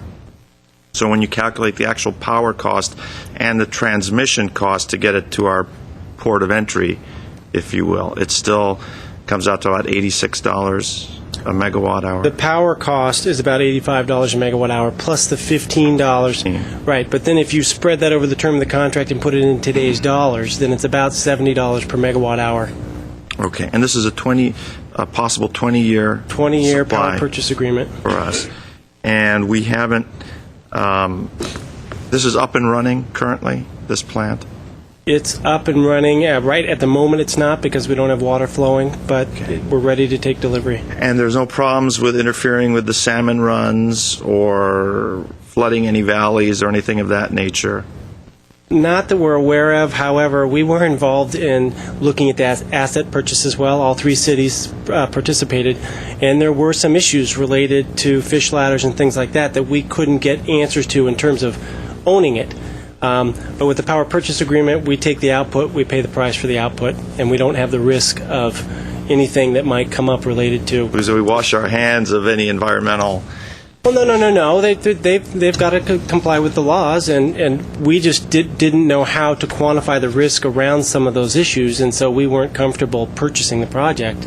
It's really a matter of price, depending risk and price on whether or not you buy the project. They were some minimal issues. There were some blockages of some of the intakes, and we just didn't know what it was going to take to fix those. Bottom line is we were just separated on price and risk. So for us, a power purchase agreement is much less risky. We take the output, we pay the price. I mean, it's a matter of, I think, civic pride when we can go out and say, look, we're increasing our renewable portfolio, and we just bought into the Titan plant, and someone says, oh, well, by the way, you've disrupted the upstream swim of the Delta smelt or something like that. I just hate to have any associated environmental negatives with the otherwise great purchase of renewable small hydro. I'm not aware of any environmental issues that rise to that level of significance. I'm going to go on your comments there that aside from that, it's a clean operation. Okay, can I have a motion? Yes, I'll move 8E1. Second. Roll call. Council members Draymond, Yes. Friedman, Yes. Najarian, Yes. Weaver, Aye. Mayor Quintero. Yes. Next, please. At 8F is the city attorney regarding discussion of possible amendments, additions to ethics ordinance, Glendale Municipal Code Chapter 2.83. At F1 is a motion directing staff. Mr. Starbird. Yes, Mr. Mayor, I'll go to Scott Howard, City Attorney. Scott? Thank you, Mr. Starbird. Mr. Mayor, members of council, this item was requested to give you the opportunity to look at and address possible modifications, changes, or additions to our current ethics ordinance. I must say, as a preliminary matter, that in researching the different ethics provisions of other cities, I found that our ethics code at 2.83, combined with our campaign finance limits at Chapter 110, and also the additional ethics provisions which are embodied in the anti-solicitation ordinance that was somewhat recently adopted by the City Council, we have in our code essentially equal or more than most cities have relative to the broad aspirational goals of conducting oneself in a manner which instills trust in government, limitations on the ability of council members to use their official positions to solicit and or receive funds, and also limitations on campaign finance. And so I was somewhat constrained a little bit in trying to provide general direction on things that could open up discussion of possible changes or amendments. Hence, what you find in the report is a number of bullet points in areas where I was hoping to stimulate some discussion by the council on, and to provide me with direction on what you might like to see in changes, if any, to the current ethics ordinance. And I'll quickly go through those. One was we did have an issue that came up, the first bullet point on page 2 of the staff report, we did have an issue that came up a number of years ago relative to the use of either the city seal or city stationery, either an actual or facsimile of that in for anything other than official city business. Right now, our municipal code prohibits the use of the city seal, for example, for commercial purposes, and state law prohibits the use of a city seal if its use is involved in a campaign, it's intended to deceive the voters. Those are both difficult because one is narrow, our code only relates to commercial use, and state law, which relates specifically to the intent to deceive voters, is somewhat difficult to prove, and I had that issue come up in a previous election campaign. Certainly this council can consider a broader prescription against the use of city stationery or the city seal. Second was to look at tightening up the current ethics provisions with more specific examples of prescribed conduct. I note, for example, 2.83060A, where there's an example provided regarding the solicitation or acceptance of employment while a matter is pending before a member of a board or commission on which the member seeking employment actually sits. And certainly we could tighten up those types of provisions with more specific examples that could give members of boards and commission and this council greater guidance. Third, we can look at establishing a different threshold for receipt of gifts. Currently, under state law, the gift limit, which we follow under the Political Reform Act, was recently changed effective January 1 to $420 in any one period prior to the consideration of a decision. And I won't at this time get into all the nuances involving whether something is exempt from the limits, but it results in disqualification, or whether there's an actual cap, depending upon the nature of the gift, of $420. But suffice to state, there are other agencies, and I note, for example, the Metropolitan Transit Authority, the MTA Code of Conduct, where they have a limit on gifts that you can receive from contractors or individuals with proposals before the MTA. That figure is 0, by the way, and I believe our council member is well aware of that. They also have a lobbyist gift limit of no more than $10 in any one calendar month. So there's up to 12 months, if a lobbyist were to give a gift, it could not exceed a total of $120 in a year, but it's $10 a month. So there are those kinds of limits that you find in other agencies, and certainly this council may be inclined to want to look at that. In addition, we could nothing precludes the city as a charter city from lowering the gift limit, which we currently follow at $420, to a lesser limit, $100, $250 in any circumstance, regardless of whether it's a gift from a contractor or from anyone else, whether they have business before the city or not. If it's a reportable gift, the dollar threshold, which would lead to disqualification, could be less than the current $420 that's established under state law, which we currently follow. I did note on page 3, the top bullet. If you're interested, we can certainly discuss the whole issue of registration of lobbyists, whether they be what they call contract, expenditure, or business lobbyists. And I mention that because there's a need in what I found to certainly distinguish between the citizen who wants to just approach their elected official to discuss or mention an issue or a problem or a program, as opposed to somebody who's actually paid in some fashion to influence elected officials in their consideration of a matter. And so that is something that's not uncommon. A lot of cities do require lobbyist registrations. The MTA does. There's a number of other agencies that require that. Fees are sometimes connected with that. But it's, again, something that, and I left, the example I provided in the bullet point on the top of page 3 actually is language out of San Francisco in their lobbyist registration provisions. But it's something, again, should there be any interest, we can consider that. Currently, under our code, we limit penalties for violations of our general, what I call aspirational goals, and some of the specific prohibitions like improper use of city equipment for personal use to, with the city council, for example, the city council can censure a fellow colleague, and with a member of a board or commission, it could result in removal. There are no other penalties. There's no criminal penalties involved, and there are no civil penalties. Certainly the council could look at adding criminal and or civil penalties to that. There are, for example, a number of agencies where you do find that with their ethical provisions, the addition of criminal penalties and or civil penalties involved. Normally what you find is that there's an investigatory body, either an individual like an inspector general or an ethics commission of some sort that takes over the investigatory arm of that, makes a determination, and using one example, the MTA, the inspector general then reports to the board, or possibly with advice from general counsel will report to the board, and the board then will take action to determine what remedy would occur. In this case, it could be the city council.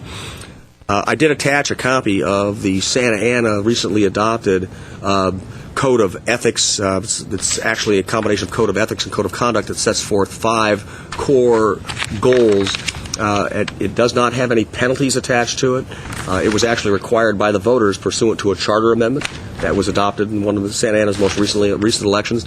It does require that members of the council and members of boards or commissions actually certify that they've received it and that they understand it and that they agree to abide by it. But there are no penalties attached to the failure to comply with those goals. But I found it to be, one, it's topical, it does address the issues of integrity, transparency, and trust in government, and it's recent. Lastly, or not lastly, but next to last, the question of establishing an ethics commission seems to come up in a number of these contexts. You normally find an ethics commission in the larger cities, Los Angeles, San Francisco, Berkeley, for example, San Diego, all have an ethics commission. Los Angeles, by way of example, has a budget of over $2 million. In the last one that I could find, the last budget, which I think was 2006, was about $2 million. Their ethics commission has the ability to impose up to $5,000 in fines or 3 times the amount of the improper contribution or the improper receipt of funds, depending on whichever is greater. And perhaps you may have read in the newspaper where the Ethics Commission has been involved in levying some fairly stiff fines in the city of Los Angeles. All that includes a whole, and I don't use this term in the pejorative sense, but a bureaucracy which involves the need for notice and opportunity to be heard, to challenge a finding of probable cause, and then further challenge a finding of a possible imposition of a fine, whether it be a civil penalty or otherwise. Lastly, I noted, and this was something Councilmember Najarian mentioned, I think one of the last times we went through this issue, is to look at adding some language, while preempted by state law, in defining the crimes of bribery or extortion and similar corruptible conduct.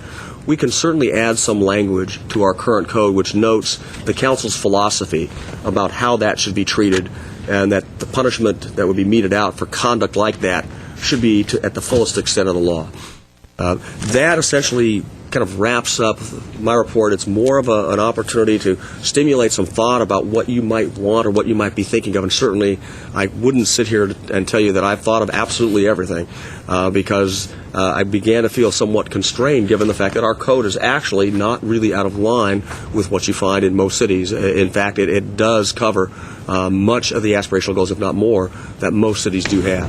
But I'm certainly prepared to answer any other questions that you might have, and be pleased to engage in a discussion of not only these, but other items that you can think of that you might like to find their way into an amendment to our ethics ordinance.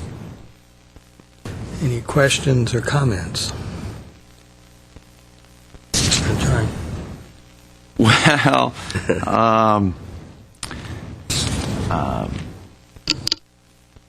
the fact that this council isn't very excited about this ethics issue doesn't surprise me. We tried a code of conduct perhaps 1.5 years, 2 years ago. I know it didn't go anywhere.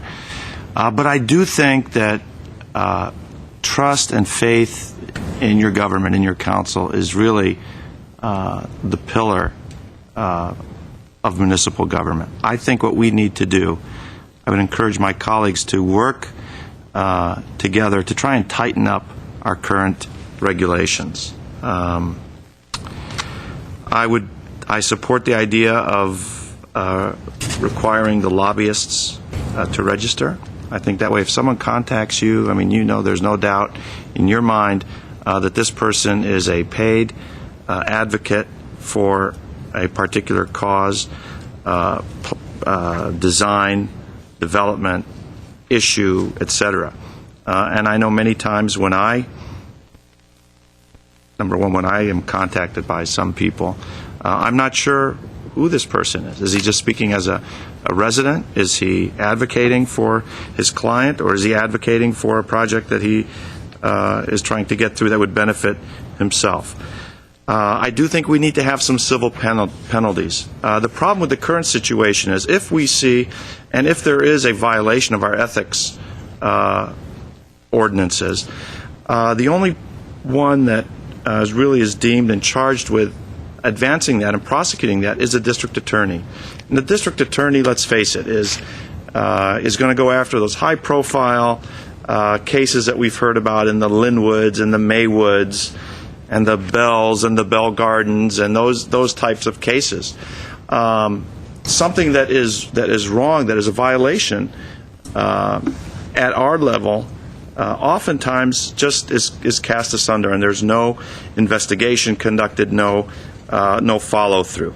I think we need to charge someone, either our city attorney or someone else, to follow through and to make a determination with all the due process.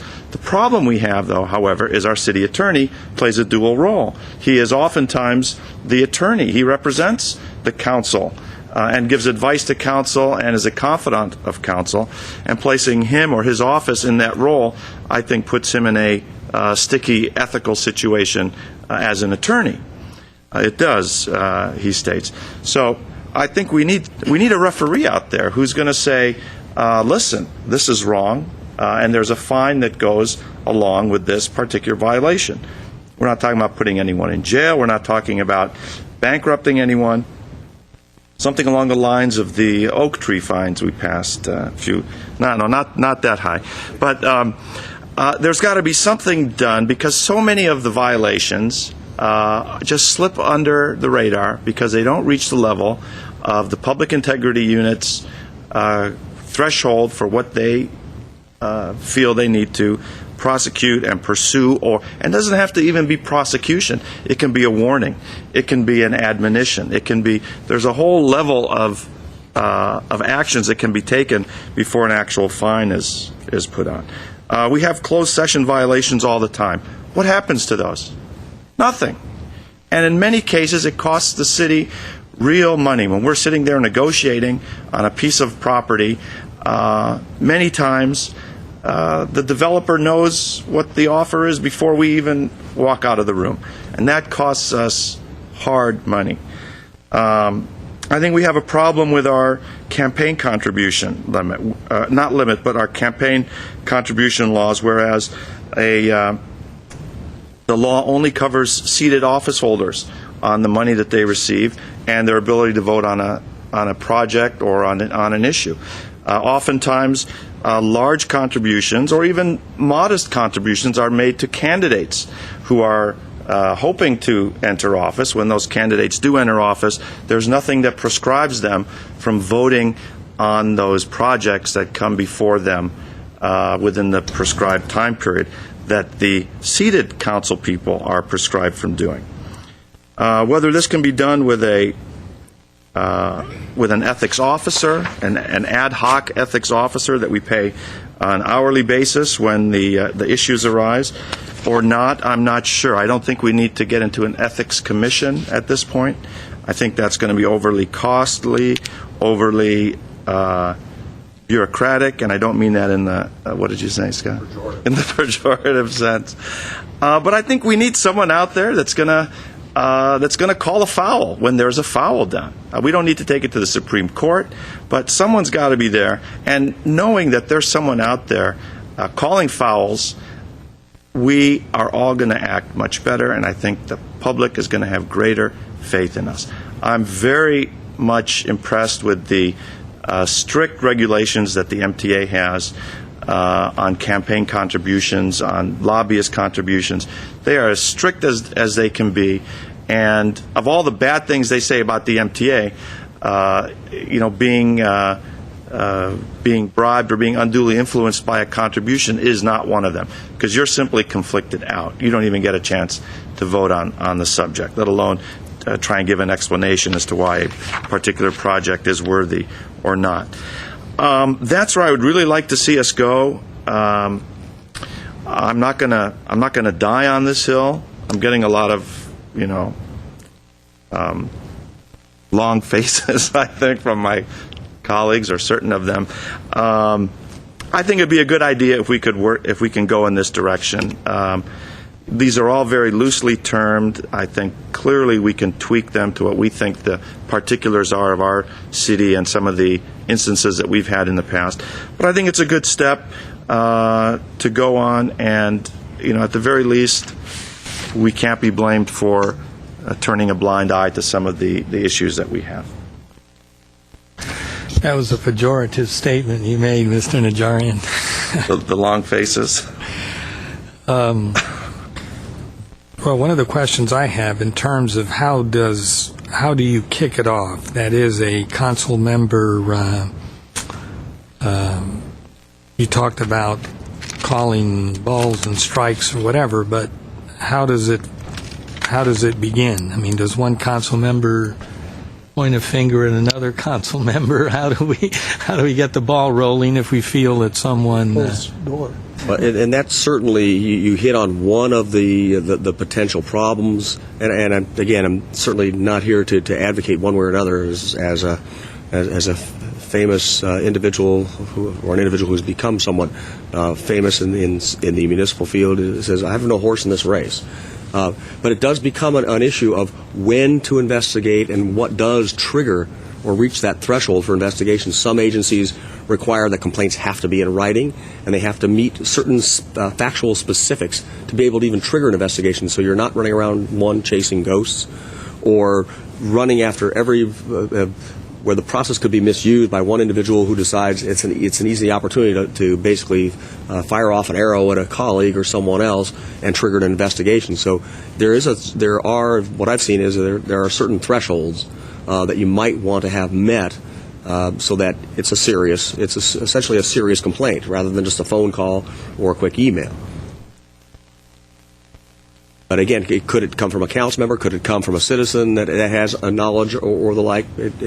In the context of other cities, it comes from any number of sources. It's not limited to just an elected official, for example, who has to file the complaint. But there are certain thresholds that I think you would want, at least if you were going to look at how these investigations might be kicked off. I think you definitely want a complaint to be in writing and set forth with some level of specificity, facts, which form the basis for the violation, so that you're not running around, again, either chasing ghosts or chasing tails and expending resources running down essentially almost every potential lead, and so that the system isn't potentially misused by one person against another. Okay. Ms. Friedman? Okay, I have some questions. I understand that there's a history with this discussion that I'm not really privy to. There's events that happened in the past, there's personalities that have led to this moment. So I don't have the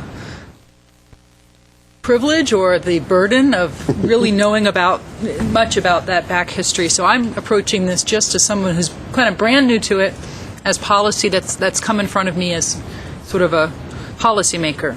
So I just had a few questions, and I was listening very carefully to what Mr. Najarian was saying, and it all sounds reasonable. And I think you raised some very good points. I have questions either for you or for Mr. Howard. I'm not sure who.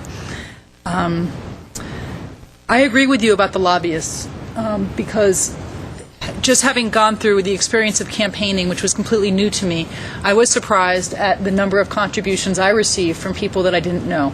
And as I said to you once before, it would be great to be able to get a report even from the city telling me who these people are and if they're connected to projects so that I'm not blindsided. So if that would help, I would be all for it. However, I wonder what a lobbyist is, what the definition is.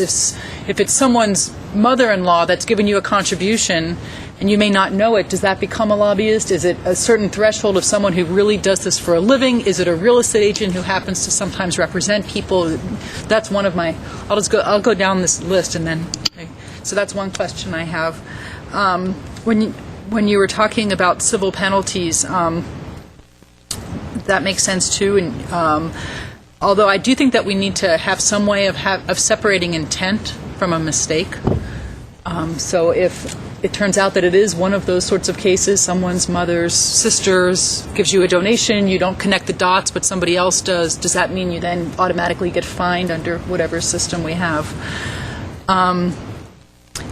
the big question is kind of who's going to do this. And so an ethics commission sounded great to me, but when I saw a $2 million price tag and realized that this could become a political maelstrom of a kind of commission that's just filled with whatever politics may exist here, just become magnified under who's appointing and who are these people and who has oversight of them, that concerns me. So I wonder if any of our existing positions could work, like Civil Service Commission, our internal auditor, someone who's already there, who's a little more neutral, removed, if we maybe have something in place already that can take over some of these, because I assume that we're not anticipating this coming up every other day or every other week, that this is something that would be rare. And then there's a lot of, you gave us a lot of examples of ethics ordinances from other cities that go further than what we have. So I don't know if that's part of the discussion tonight or not. But, you know, that's maybe a different discussion or another part of this discussion. For instance, about the solicitations for charities. You know, my one concern with that is, you know, how far does that go? If my husband's sitting on the board of a charity, does that mean he has to step down from the board? Or can he not fundraise? Or can he only not fundraise from people who might be in front of us? I think we need to clarify all of that, because people who sit in city council tend to be civically involved. And I don't think we want to knock them out of the realm of helping nonprofits either. So those are my just initial, completely new to this process questions. And very insightful, if I might add, Ms. Friedman. Mr. Draymond. Well, as to the last part that Councilmember Friedman mentioned, those were all questions that were raised when we were dealing with that particular aspect. How far does it go? Councilmember Najarian's wife, for example, sits on a board. I think it's Path Achieve Glendale, as an example. And these were all the same questions that were raised when we were working on it then. My question is this. By the way, you've mentioned twice long faces. I haven't seen long faces. I'm just kidding. I know you are, but I'm just kidding. But for those who want to make something of this, I wasn't seeing long faces. I think people were listening pretty intently to what you were saying and trying to figure out exactly where we can go from here. Given a tremendous history in the last, I would say, 2 years, 2.5 years of particular individuals who do have an axe to grind, who have made it their habit and routine of going to agencies such as the CDC, Center for Disease Control, the DA, the FPPC, and other places, contacted them, filed a claim. They are duty-bound to investigate the claim, and then coming here and coming to the paper or a blog and saying, so-and-so is being investigated. So that is the political backdrop to some of this. Not all of it, but some of it. My question is, currently, Mr. City Attorney, what is the threshold? Or to use the mayor's terminology, how does it get started? But it really would depend on the complaint. If the complaint is involving something under the Political Reform Act, those complaints, as you pointed out a few moments ago, could go to the Fair Political Practices Commission. It could go to the Public Integrity Unit of the District Attorney's Office, and depending upon the nature of it, could even go at the federal level, again, whether it's under the Hatch Act or any other corruptible influence. One of my colleagues suggested that those different agencies are ineffective, in essence, or not able, or don't have personnel, or are disinterested in pursuing those claims. Is that your experience? Well, I really hesitate to comment because I don't know the personnel staffing. I know the FPPC has had their staff cut, but my experience in working with them, at least on the advisory capacity, is that they always return my calls when I'm seeking informal advice. They have always responded to us when we've sought formal written advice and opinions, and the District Attorney's Office has looked into a couple of claims that I'm aware of that alleged violations of the Brown Act. So I'm aware that they do look at claims, and I couldn't sit here and say that they look at every claim, and I don't know what their thresholds are, candidly. But they have looked at the claims, so I wouldn't sit here and indicate that I wouldn't say that they're ineffective. But again, where their staffing level is and how much resources they devote to these, I honestly couldn't say. Well, let me just add to my question simply the comment, again, in response to Councilmember Friedman. You talk about some of this predating you. Some of this predates me, too. When I was elected in 2007, I discovered that it wasn't all so nice in and around these here parts sometimes. People had a lot of axes to grind that had been festering for many years, and in my estimation, humble opinion, had been continued to erupt over a period of 2 years in a variety of ways, of lashing out back and forth in subtle ways, and mostly through the use of public agencies that were there specifically to oversee ethics or political conduct and so on. So I'm not sure what the answer is there. Let me say this. Let me ask a question of my colleague, Mr. Najarian. In 2007 or 2008, there was the issue of conduct. You mentioned the code of conduct that you raised. I voted against that. The reason I don't know, we voted against it or there wasn't a second, I can't recall. But it didn't do very well. It didn't do very well. And the reason I didn't support it was because we had been through an issue where you as mayor, as chair, questioned the conduct of a sitting council member. You asked for the support of your colleagues in dealing with it. You had unanimous support from your colleagues, and there was a method and a means to pursue it. To me, that was an example of the fact that there was a method already in existence. Short of somebody explaining to me who this is going to be, I mean, I'm already hearing from two colleagues, including one who is bringing up the issue of an ethics ordinance, who says doesn't want to go so far as an ethics commission, and then a second member saying they're not particularly interested in ethics commission. So short of that, who would this person be? Who would the ethics czar be, short of the DA, the FPPC, or certain federal agencies, depending on the issue or the case? I'm not sure, short of an ethics commission, where we go. Mr. Howard. I think I need to finish my earlier answer that I gave, and the violations of potential or alleged violations of provisions that would be turned over to the district attorney's office relate to violations of the Political Reform Act or other provisions of state law. Violations of our local code would be, depending upon the nature of it, for example, our general ethics code would be within the province of the city council to determine whether or not some punishment should be meted out to a member of a board or commission, or the form of censure against any one of your own colleagues. If it were a criminal violation of any of our local ethics provisions, such as the anti-solicitation provisions, that would then fall within my purview to have either myself or my staff examine the particular facts and determine whether to file charges. That's the way it currently exists.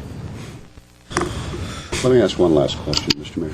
Has anyone ever approached you, Mr. Howard, and asked you to file or investigate behavior up here? Or not necessarily up here. Mr. Najarian refers to things leaking out of closed session and a lot of other things. I have had individuals who have mentioned their displeasure with that, but have provided no specific facts and provided no evidence, at least a minimal threshold for me to determine to launch an investigation or to advise you whether we should retain outside counsel to do so. I have had one citizen, one individual who will remain nameless, who has on a number of occasions asked for investigations of council members for various violations of the law, ranging anything from federal law down to our local code. I think you're probably all aware of who that person may be. I have trouble boiling it down to one. But I had a specific request from one. Any other comments? Mr. Weaver, you have any? Well, I guess ethics, I'm trying to figure out how you define it. It's really a personal value set. Ethics is partly how you were raised. What are your ethical values? Where do you set your standards? And every individual has a different set of values and ethics to a degree. I've sat here 13 years now. I've seen what, in my opinion, is unethical behavior by council members, by staff, by community members. But that's me. Now, others might say there's nothing wrong with what they're doing. It's my mindset of what I see. I find it hard to... We have a good set, as Mr. Howard has said. Mr. Najarian has suggested more. We can add more, but at the same time, you're not going to stop it. If people are unethical in some way, they're going to continue to do it some way. You're not going to stop it all. Rumors will continue to circulate. People will continue to be investigated. Under threat of investigation. So I just don't know the value. Yes, it'd be nice to think that everybody is a saint. Fortunately, we see too often in the press where so-called saints are being arrested and taken to jail. People doing things that they thought were ethical and were proven to be unethical. So I don't know how you do it. In some cases, if like a member of council or something sees something unethical, does he go and snitch on the person? And then when the record has to be written, there has to be documentation in order for the city attorney to investigate. And pretty soon the person that went and filed the complaint, their name is out there, everybody knows, and you want to live with that. So I just don't know where I go on it. Heard some great things here. We can certainly give direction to city attorney to come back with some refinements on some of the things that Mr. Najarian has said. Will it help? Yes. I just don't think we can leave the enforcement to any commission or anything that this council appoints. I appointed you, don't you dare find me guilty. I don't think that'd work. And I don't know if an internal auditor is qualified enough. It sounds more like a legal side thing. I hate to dare say that we go out and hire a consultant or have one on standby that will do this, and we're paying about every time. Well, Susie did this or John did that. Not this John. And I don't know where you stop. It's a very difficult thing to refine ethics down to manageable level where we all agree on it. So, Mr. Draymond. I have a question. Why such a high price tag on an ethics commission, by the way? City of LA. In parts of LA, and plus they deal with everything involving from campaign finance issues, improper contributions. They have far more council members than we do, and a whole host of issues based upon the broad geographic area and the population. They deal with campaign finance issues. They deal with their code of ethics. They deal with all of their elected officials, not just the city council members, the city attorney, the city controller, and all of those. I didn't question them. I actually found the number off of their website. I was mining around trying to figure out how much do they pay to have that commission. They retain outside counsel when there's a conflict with the city attorney's office, for example. If the ethics, and by the way, their code of ethics applies to not only the council and the elected officials, but it applies to their appointed officials as well as staff. And they have a very large, comparatively speaking, they have a very large staff compared to Glendale. And if there are ethics allegations involving the city attorney's office, they have to conflict out and retain outside counsel. Part of the budget would be for that as well. Do we have an idea of how that number would relate if we were doing something here in Glendale? I didn't, because I wanted further direction from the council before we delve into the as I noted, just based on this report, there's no financial impact, but there could be, depending upon the direction the council wanted to give. And so I don't have those figures. I guess, once again, with concerns me is sort of opening the door, the political ramifications of opening the door to, let's say there was a person and a council member felt that another council member had done something wrong. That person then approaches the staffer or whoever it is and lays out the facts, as you mentioned, this and that. Whether that person is guilty or not, there's now been a cloud on the one that's been accused. And what comes to mind, it's a lot different perhaps, but that there was a Department of Labor secretary under Reagan who actually went through an entire trial. His name was Donovan, and he was eventually found not guilty quite a few years later. And I'll never forget what he said when CBS put the mic in front of his, where do I go to get my reputation? You know? Yep. And so that's what kind of worries me in a sense, that somehow we would open the door to, it may not get as far as the initial sort of, call for investigation by the council member that then leads to, well, no, there was nothing there, he wasn't, charged or anything else, but whatever, the accusation was there. I mean, my feeling is that the current makeup of this council, I think we're going to be in pretty good shape in the coming couple of years. I don't think we're going to have some of the issues that we've had in the past. So it's kind of how I feel about it. That was cool.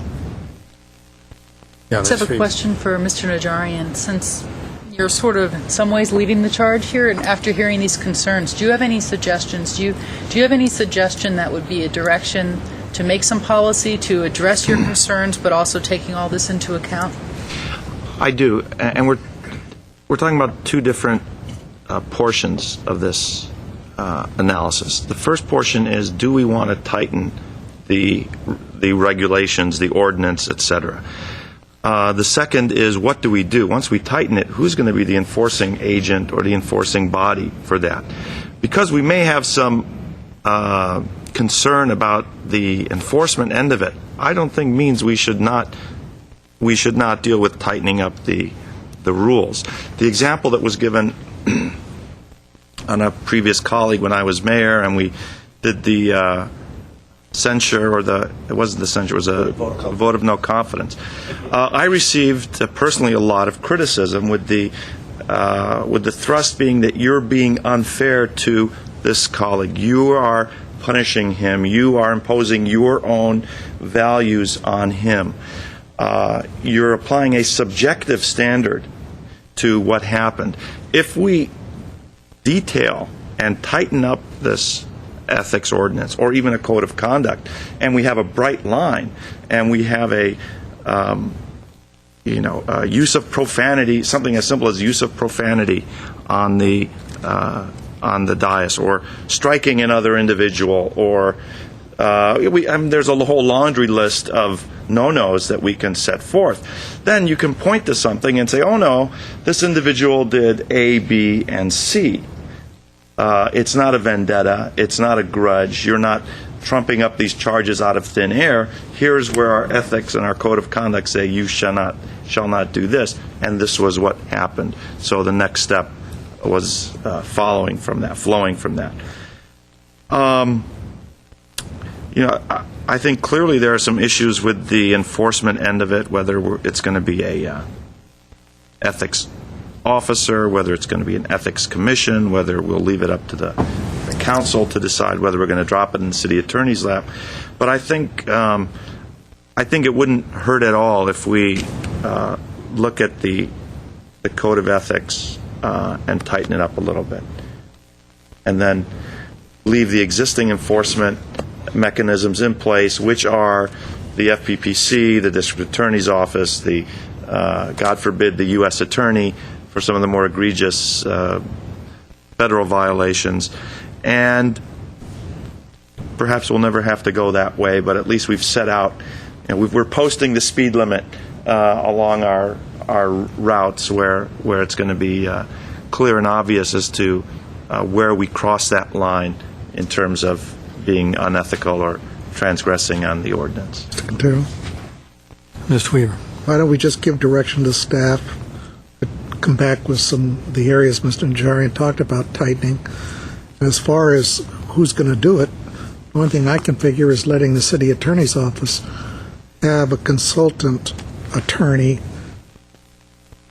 when we need him. Might be once a year to a year, where a consultant legal firm hired or acquired by you with the fee structure that council could approve, that this person or this legal firm could be available, and then if it rises to the point where it has to go, it goes to somebody that, in essence, we don't even know, and he's not associated with the city, and it's totally, to me, it'd be totally objective. Could I suggest that since you're coming back anyway, that maybe you come back with some alternatives? Because Certainly. that could come to your $2 million, depending on what consultant and how $2 much million? you're using them. We don't have that many ethics violations. And I point out that the retention of outside counsel to assist the city attorney is solely within the council's province pursuant to charter. So anytime I'd have to come to you with a recommendation for outside counsel, certainly I can look at that and come back with some additional information, what the financial ramifications might be. If you were to look at whether it be a firm to provide investigative work or a recommendation, I do caution you, however, about setting off down a path where you might have an outside firm actually be the quote-unquote judicial body, so to speak. You normally find that either through some in-house inspector general or an ethics commission or some other individual that's in-house, or the elected officials, or in the case, for example, of the MTA, the appointed officials that make the decision. The actual ultimate decision should a penalty be assessed, if it's non-criminal. Let them come back with... I can certainly come back with alternatives. Well, There are many alternatives, such as retired judges. Oh, yes. ALJs. Retired We've used those. prosecutors. Obviously, cost is a factor. The bureaucracy is something that we don't want to blow up, especially after spending all day figuring out how we're going to cut 5, 7, 10% of our department budgets. I would be happy to leave it for a further discussion with perhaps other options that we can either agree on or disagree on, but there's still a lot of questions as to what form that could take. I nonetheless would be happy to at least tighten up the ordinance and see some additional modifications toward that that would have no cost at the outset. Raymond. Well, I would like to ask, I'd like a consensus, see if there is a consensus for an ethics commission. Okay, well, I'm happy to take a straw vote on that. And then I have one other question after that. No, Ethics Commission, Mr. Weaver, no. I'm no. Well, I need to know more about it, if it's entirely volunteer, if there's additional staffing involved. I'm in support of an independent individual or commission to look at these, but cost isn't. I need to know more about the cost, I would say, before I could go for it. Mr. Draymond? Yes, I mean, I would support it if we could afford to do it. Okay. My other question is, I would like to know from someone on the staff when this issue was first raised by Mr. Najarian.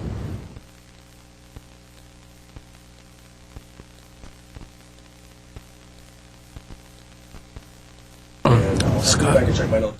On the anti-solicitation. Oh, I'm sorry. Thank you. I believe it was at the time that we raised the anti-solicitation ordinance was the last time it was raised, but I'd have to go back and look at my notes. No, I want to know when it was originally raised.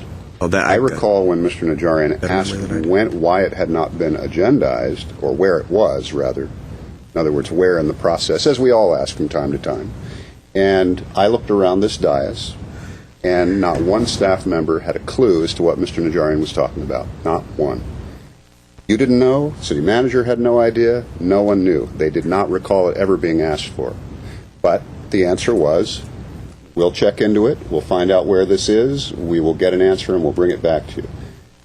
The next time we heard about it was that we wanted to put it on the agenda, and there was consensus to do that. Several times after that, this happened while I was mayor, several times after that, I myself asked, where is this, etc. Mr. Najarian asked several times. But what I don't recall, having been here for 2 years, when this was ever originally asked for on this dais. And so I would like to know that. We can check. We'll look at the record. Got direction, Mr. Quintero? Okay, Mr. Howard, you have some sort of direction? Well, there was, yes, but I never did respond to Councilmember Friedman's questions about how is a lobbyist defined, the whole issue of civil penalties, mistake versus intent, which is something that certainly we can deal with if civil penalties are going to be something the council will consider. I don't know if you're interested in answers to that now or... Well, since it's coming back anyway, those are just some things that I think we'll need to clarify if we're going to actually change our ordinances. And I really do think that we need... I would feel a lot more comfortable knowing that there was some kind of procedure set up to go through our campaign contributions for some help from legal, because I can't do it. I don't know if any of us really can do that, can go through those names and really try to connect every individual donor with any project coming in front of us. I don't know if you can either. I don't know if it's even possible. But to the best that we can, do our best. I think that would help give us a tool to be sure that we're not, that we know where our contributions are coming from. I absolutely agree. I went through the exact same thing. There were times when we were discussing this issue, Mr. City Attorney, at the request of certain members of the public. And we were turning over our disclosure statements, our campaign campaign donation, our 460s to you and your staff to go through with a fine-tooth comb, because there were names on there that, whether they were a large contribution or a modest or small contribution, that had no idea that they were necessarily connected to a development entity or what have you. So I absolutely understand what you're saying.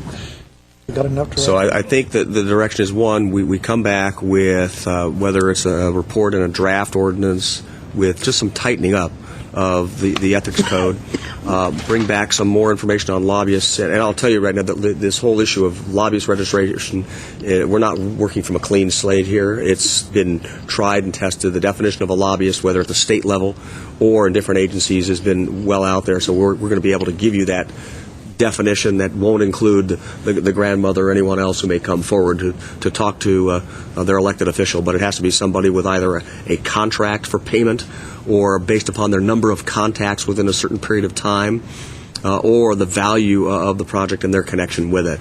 So there are definitions out there that work. And also, I heard a lot of, I think there's still a lack of clarity as to what's soliciting, how far we're going to go with that. That's something I think that not tonight, but at some point we'll need to get into more, because a lot of what we do is going to fundraisers.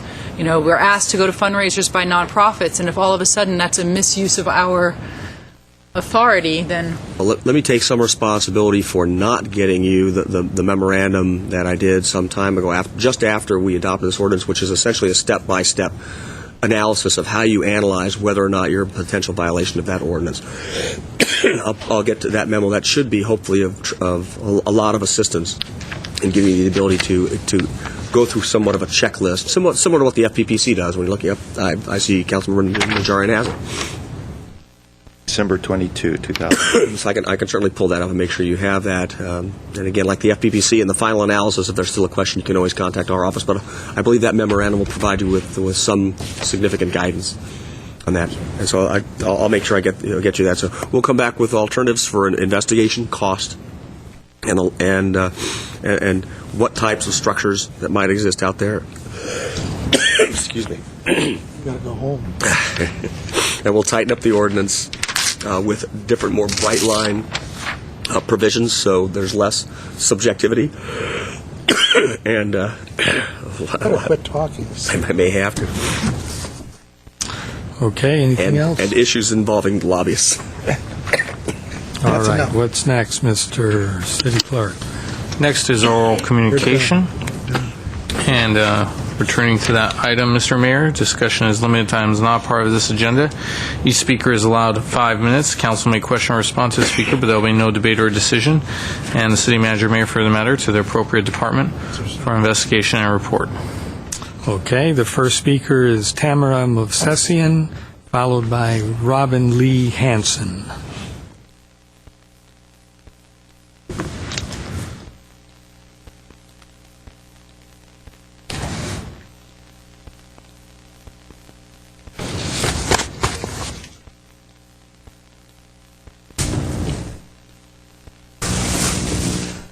Good evening. I am Tamara Movsesian. This my landlord, Marta Sue.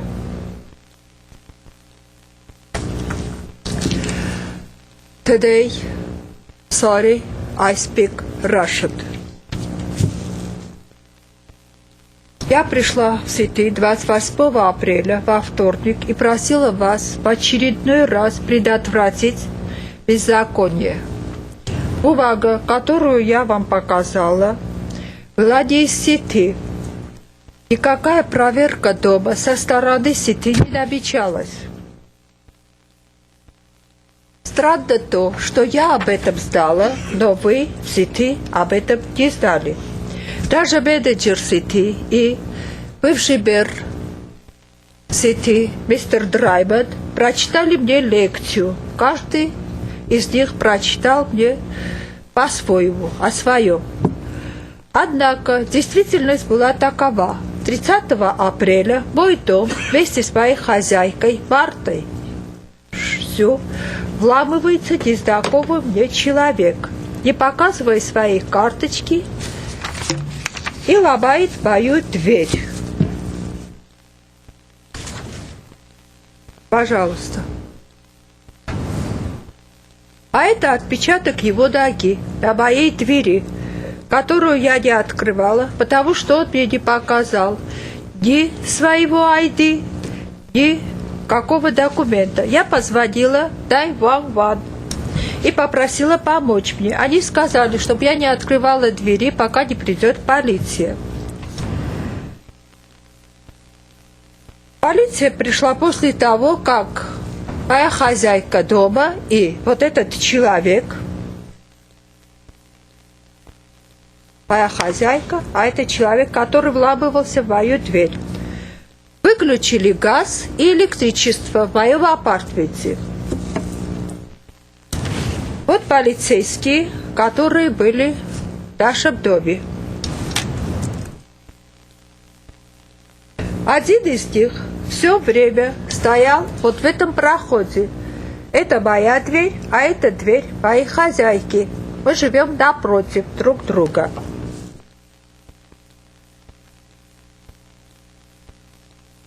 Потом, в присутствии полицейского, который стоял у двери, этот человек вошел в мой дом. Уже полиция была на месте. Я не возражала.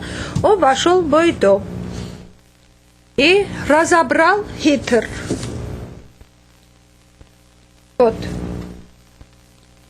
Это части хитра, которые лежат на полу. А это разобранный хитр в моем доме. Неизвестным человеком, на имя которого он не сказал, не назвал. Дверь, между прочим, открыла моя хозяйка. Нижний замок был открыт, а дверь была на цепочке. Вот это фото говорит о том, что они цепочку толкнула ногой дверь, и цепочка оставила след на двери.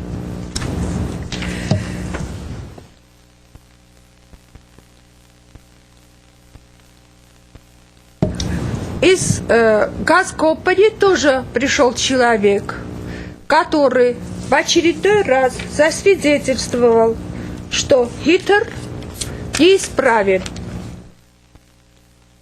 Вот эта бумага уже вывела этого человека из состояния равновесия. И он взял отвертку, которой разбирал Гитлер, и направился ко мне. Я сидела на диване.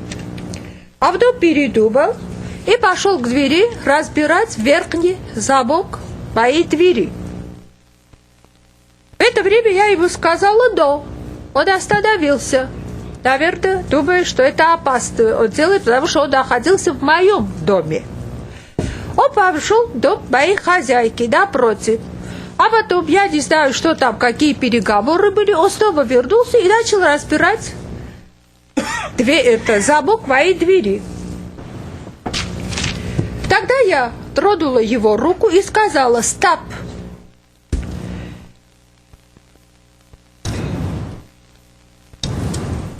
Человек этот ответил, что он не будет делать, не фиксирует Гитлер, пока я не разрешу снять замок. Он сдержал свое слово. Гитлер так и остался лежать на полу. Помог мне поставить на место Гитлер работник из Газ Компани, который был очень порядочным парнем. Но дело в том, что человек этот пожаловался в полицию, сказав, что я его избила. Okay, thank you, Ms. So, stop, just a minute. И полиция мне послала, подождите, послала мне бумагу о том, что у меня в доме была драка. Okay, your time has been... И вызывают вызывают меня как ответчика. Я надеюсь, что это будет переведено со стороны полиции. Там у них есть очень эти самые переводчики. Time is up, Ms. Mosefi. Your time is up. Please. Я хочу показать вот эту фото. You spoke for 5 minutes. I'm so You sorry. have to stop. Tell her in Armenian, Mr. City Clerk, that she has to stop. Well, let her know if she doesn't stop, that she may be asked to be removed from the chambers. Okay, thank you very much. This is, I'm sorry, Robin Lee Hansen, followed by Nancy Kent.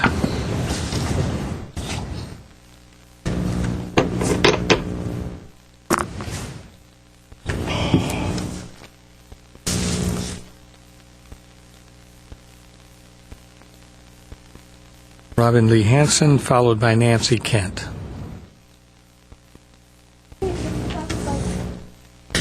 Good evening, Mayor Quintero and councilmen and staff. Last Tuesday, when Councilmember Nigerian launched his performance of personal attacks on fellow Councilmember Weaver, several friends and myself were watching. We were aghast at the hatred that spewed forth.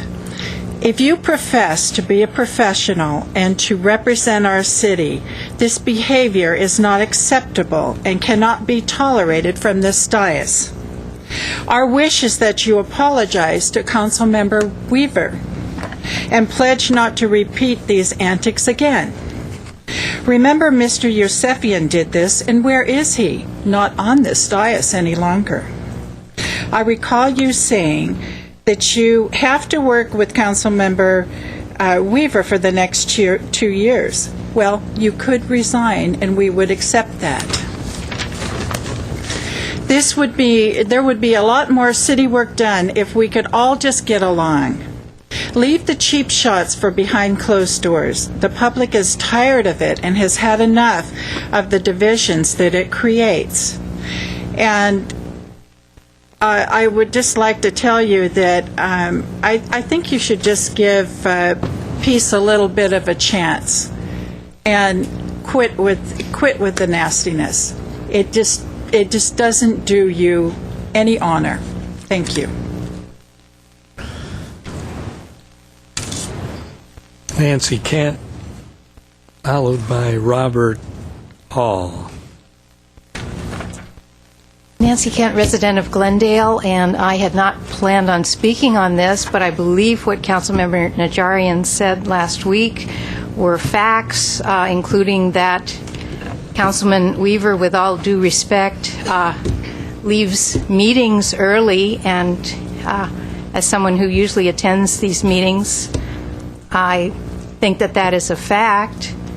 And he also said that frequently Councilmember Weaver states on a particular issue that he doesn't care how it goes, he'll go with the majority. So I don't understand why the last speaker complained about that, and I'm glad to see that Mr. Weaver is still here. Councilmember Weaver is still here right now. And I like it when I hear the council members stating concerns about behavior like that of other council members. Okay, now what I had planned to say, 2 items. The first one is in honor of Bike to Work Week. I'd like to tie that in with a letter to the editor that was in the Glendale News Press today, written by La Crescenta resident Andrew Giro.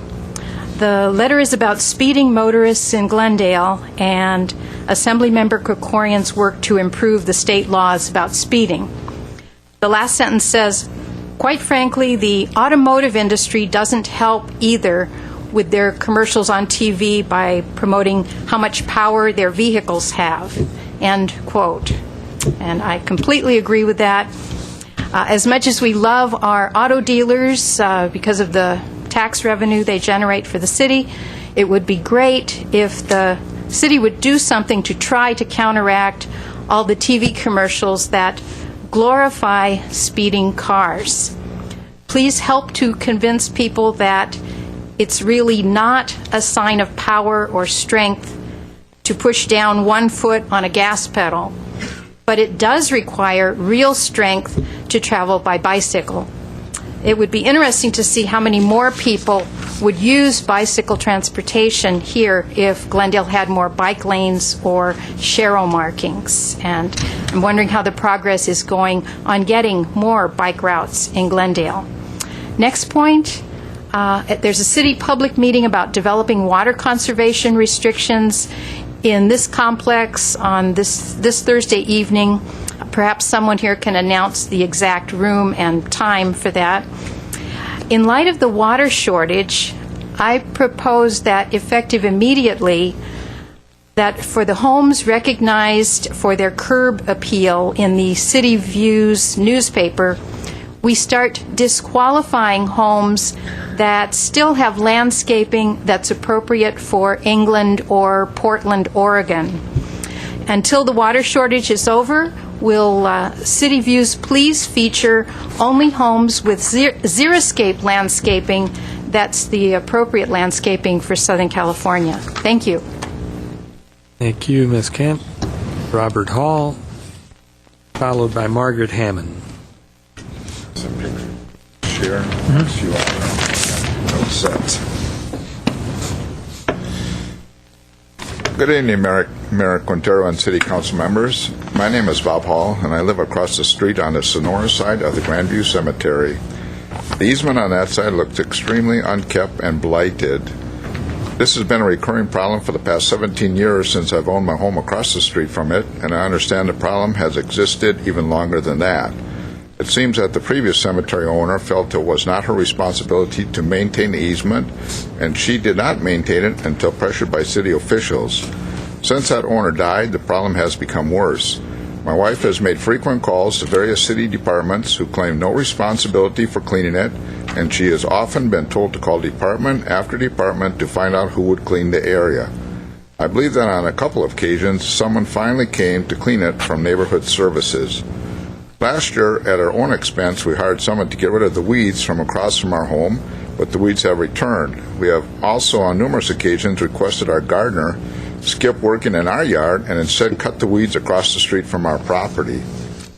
Currently, and as usual, the easement looks awful, not only for me and my neighbors, but for the many others who travel this block on their walks, runs, cycling, and drives through the neighborhood. By maintaining our own property, including the easement, I and my wife tried to be a part of Glendale's Clean and Beautiful campaign. We would tremendously appreciate your efforts in cleaning up this problem with fast decisions and actions. The city has indicated that they want the yards of foreclosed homes to be kept up. This eyesore should be number one on the list. We'd appreciate any help you could give us. Thank you.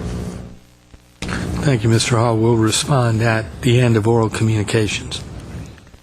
Margaret Hammond, followed by Rita Unikian.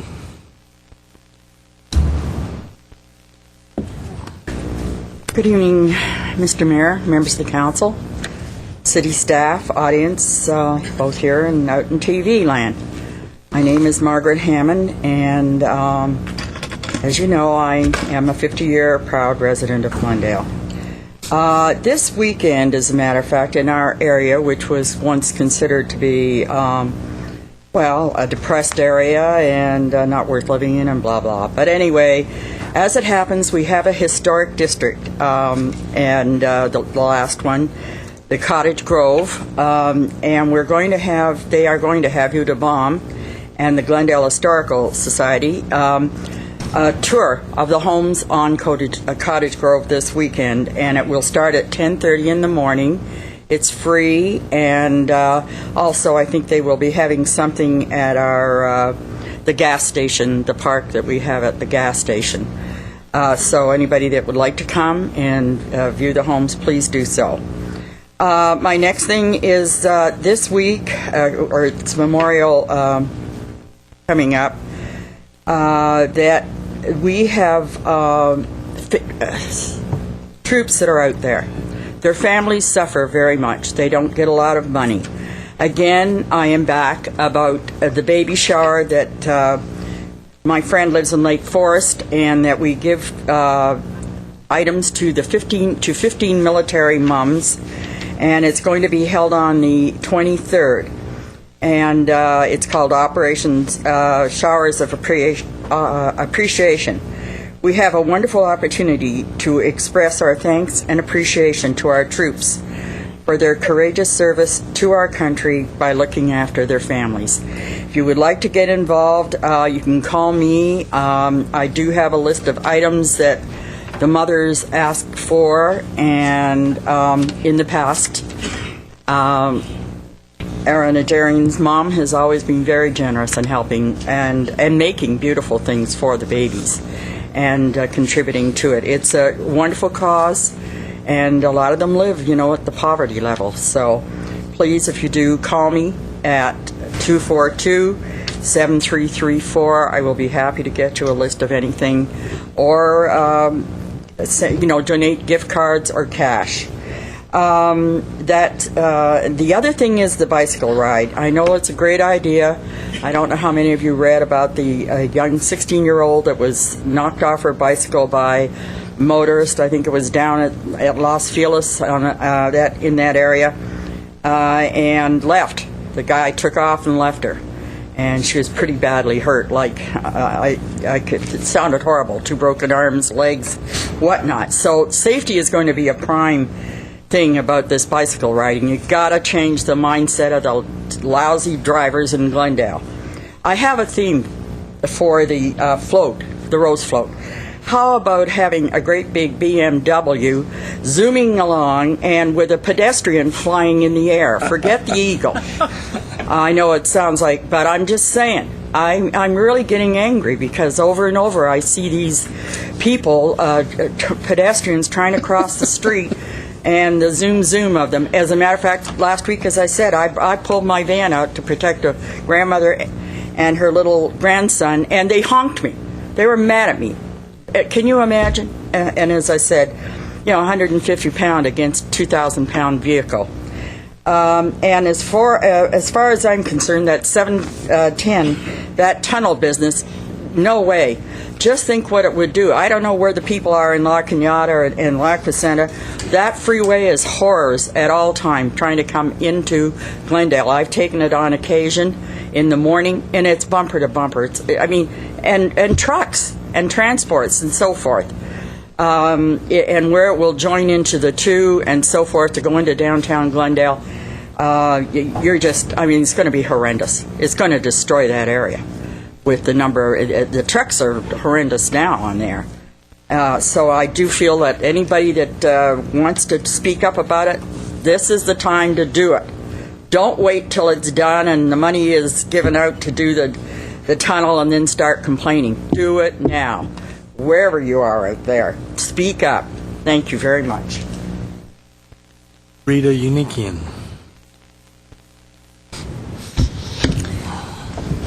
Good evening. My name is Rita Unikian. I represent the renters of Glendale.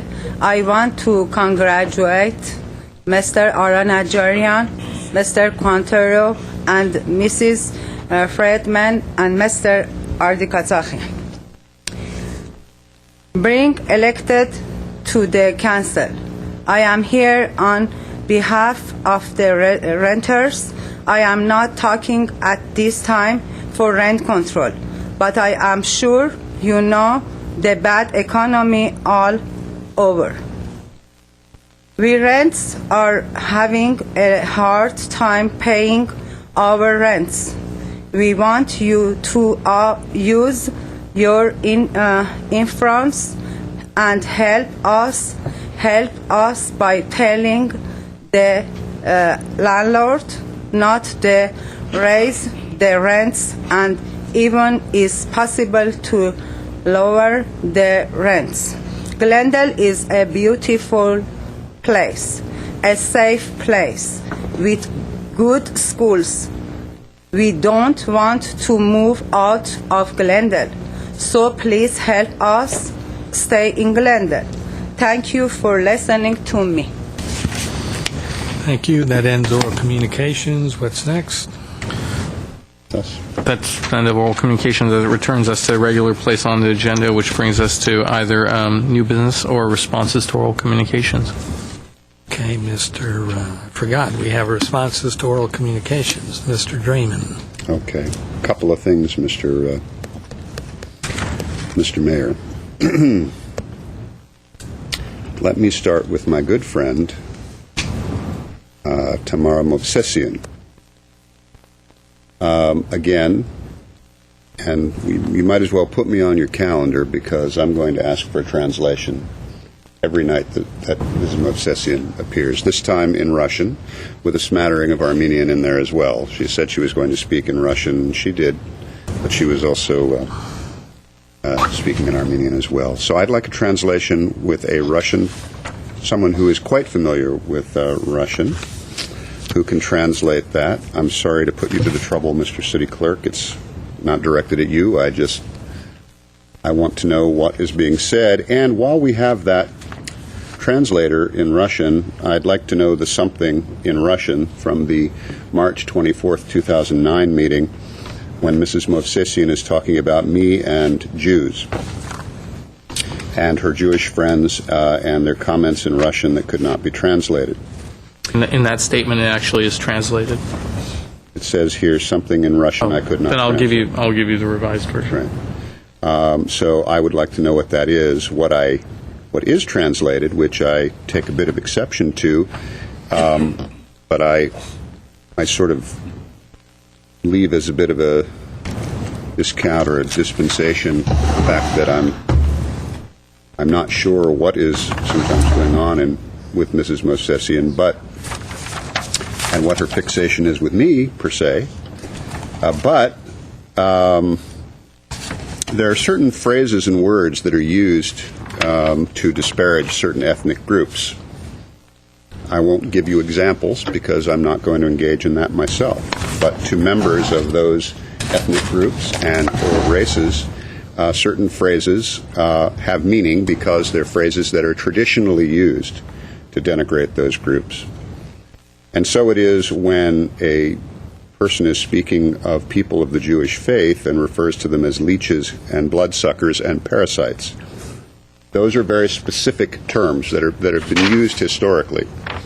So I think it's important that the public understands part of what is coming forth here. Again, I'll state that prior to becoming mayor and after becoming mayor, I met with Mrs. Movsesian several times. We had members of our staff, John Tuktalian, Christine Babumian, and others who sat with me to help translate her concerns. We explained where the city's limitations are in dealing with her issues related to Glendale Water and Power, issues related to her heater, her landlord, and incursions of ants in her house and other things. And I believe the city staff has attempted to deal with those issues. I have no problem continuing to try to help Mrs. Movsesian when she has issues. But I also have an issue with the use of some of this language. So I'd like her current comments translated for me as well so I can better understand her. The second of three things I wanted to talk about, Mr. Mayor, was Colin Bogart. I wish he were still here because he is the person from the Bicycle Coalition that could have helped answer the questions about how we are progressing with that program and how we're progressing with bike lanes and so on. Could we get an update, please? Could someone invite Mr. Bogart back for that purpose, just to give us an update so that the public can know as well? Yes, we're actually in the process of scheduling now. Okay, thank you. Mr. Hall, Mr. Hall's comments are comments that have been expressed to me by several residents in the area, either through direct contact or when I'm speaking to organizations. You might know, Mr. Hall, that I've tried to find out also, and I have several people waiting to hear from me who want to know the answer to your question as well, and I haven't been able to get a definitive answer either. So I'm glad you aired it here about the weeds and the basic lack of care over on the easement by the cemetery. It is, if you drive over there, it is a blight, and among other things, it affects their property values. I know the mayor also wants to talk about that, but I just wanted you to know that you're not the only one that hasn't been able to get a definitive answer, which tells me that it may be one of those things that's fallen into a crack somewhere that the city staff is still trying to figure out. And then lastly,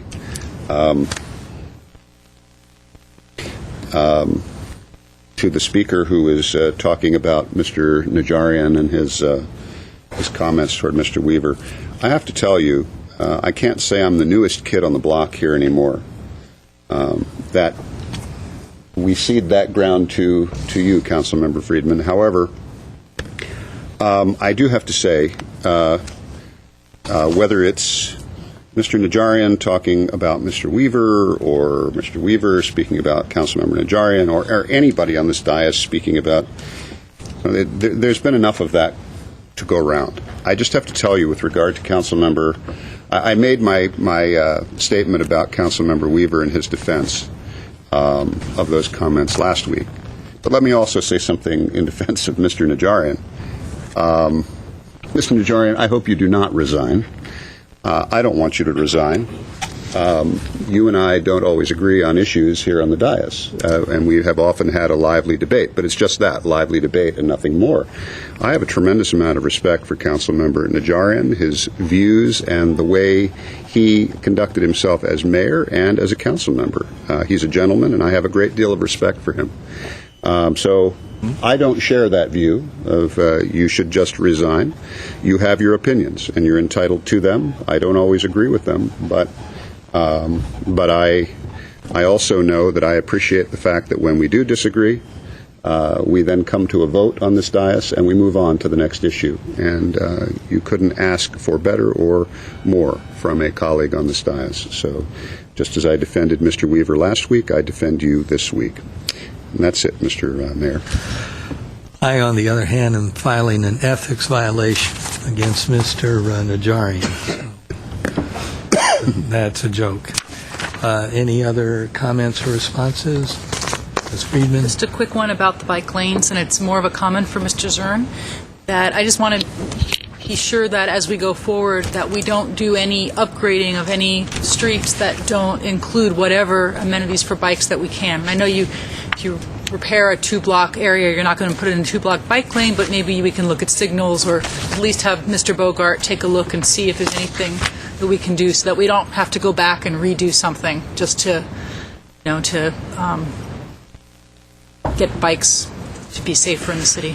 No question about it, Councilmember Friedman. In fact, Mr. Bogart started out reporting somewhat to the Parks Department. We've moved him more into Public Works now just to assure that synergy exists between the engineers and the traffic engineers in developing his scenarios. So we have consulted him in all of our upcoming major road projects where we can. He's obviously going to come to you with a plan and lay out where our first initial east-west bike lanes are going to be, but also any place that we feel that we can put one in that's going to be effective for the bicycling public.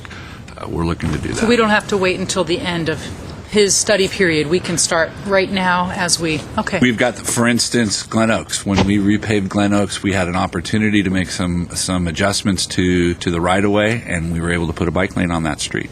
Terrific. Thank you. Mr. Starber? Mr. Quintero, on the matter of Grandview Cemetery, we have at times, I know on the frontage road, based on complaints, gone out and knocked weeds down. Obviously, we need to get this on some kind of a periodic routine because these weeds that are now green are shortly going to be brown, and then we'll have a fire hazard in addition to having an unsightly condition.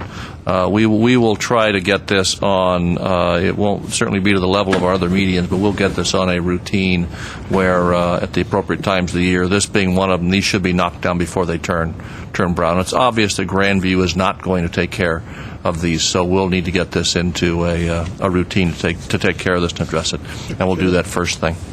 You might as well do the entire perimeter. No, that's right. Yeah, no, that's right. Because the east, west, and south exposure to this are all in the same condition. So, and it's a very large area, and obviously we can't expect the residents across the street to take care of it. And Grandview, for who knows how long, is not going to take care of it. We can send them all kinds of letters, and it just isn't going to happen. So, we'll need to talk to Mr. Zern, and we'll work something. Mr. Quintero? Yes, Mr. Sturbert, where's the street right-of-way line? On the curb? Well, I don't know. Very I can't answer unusual. your question. City property. Yeah, it's very obvious. I mean, I've driven this area for years, and it's generally been unkept. Even worse now. I've always thought it was city property. I don't know.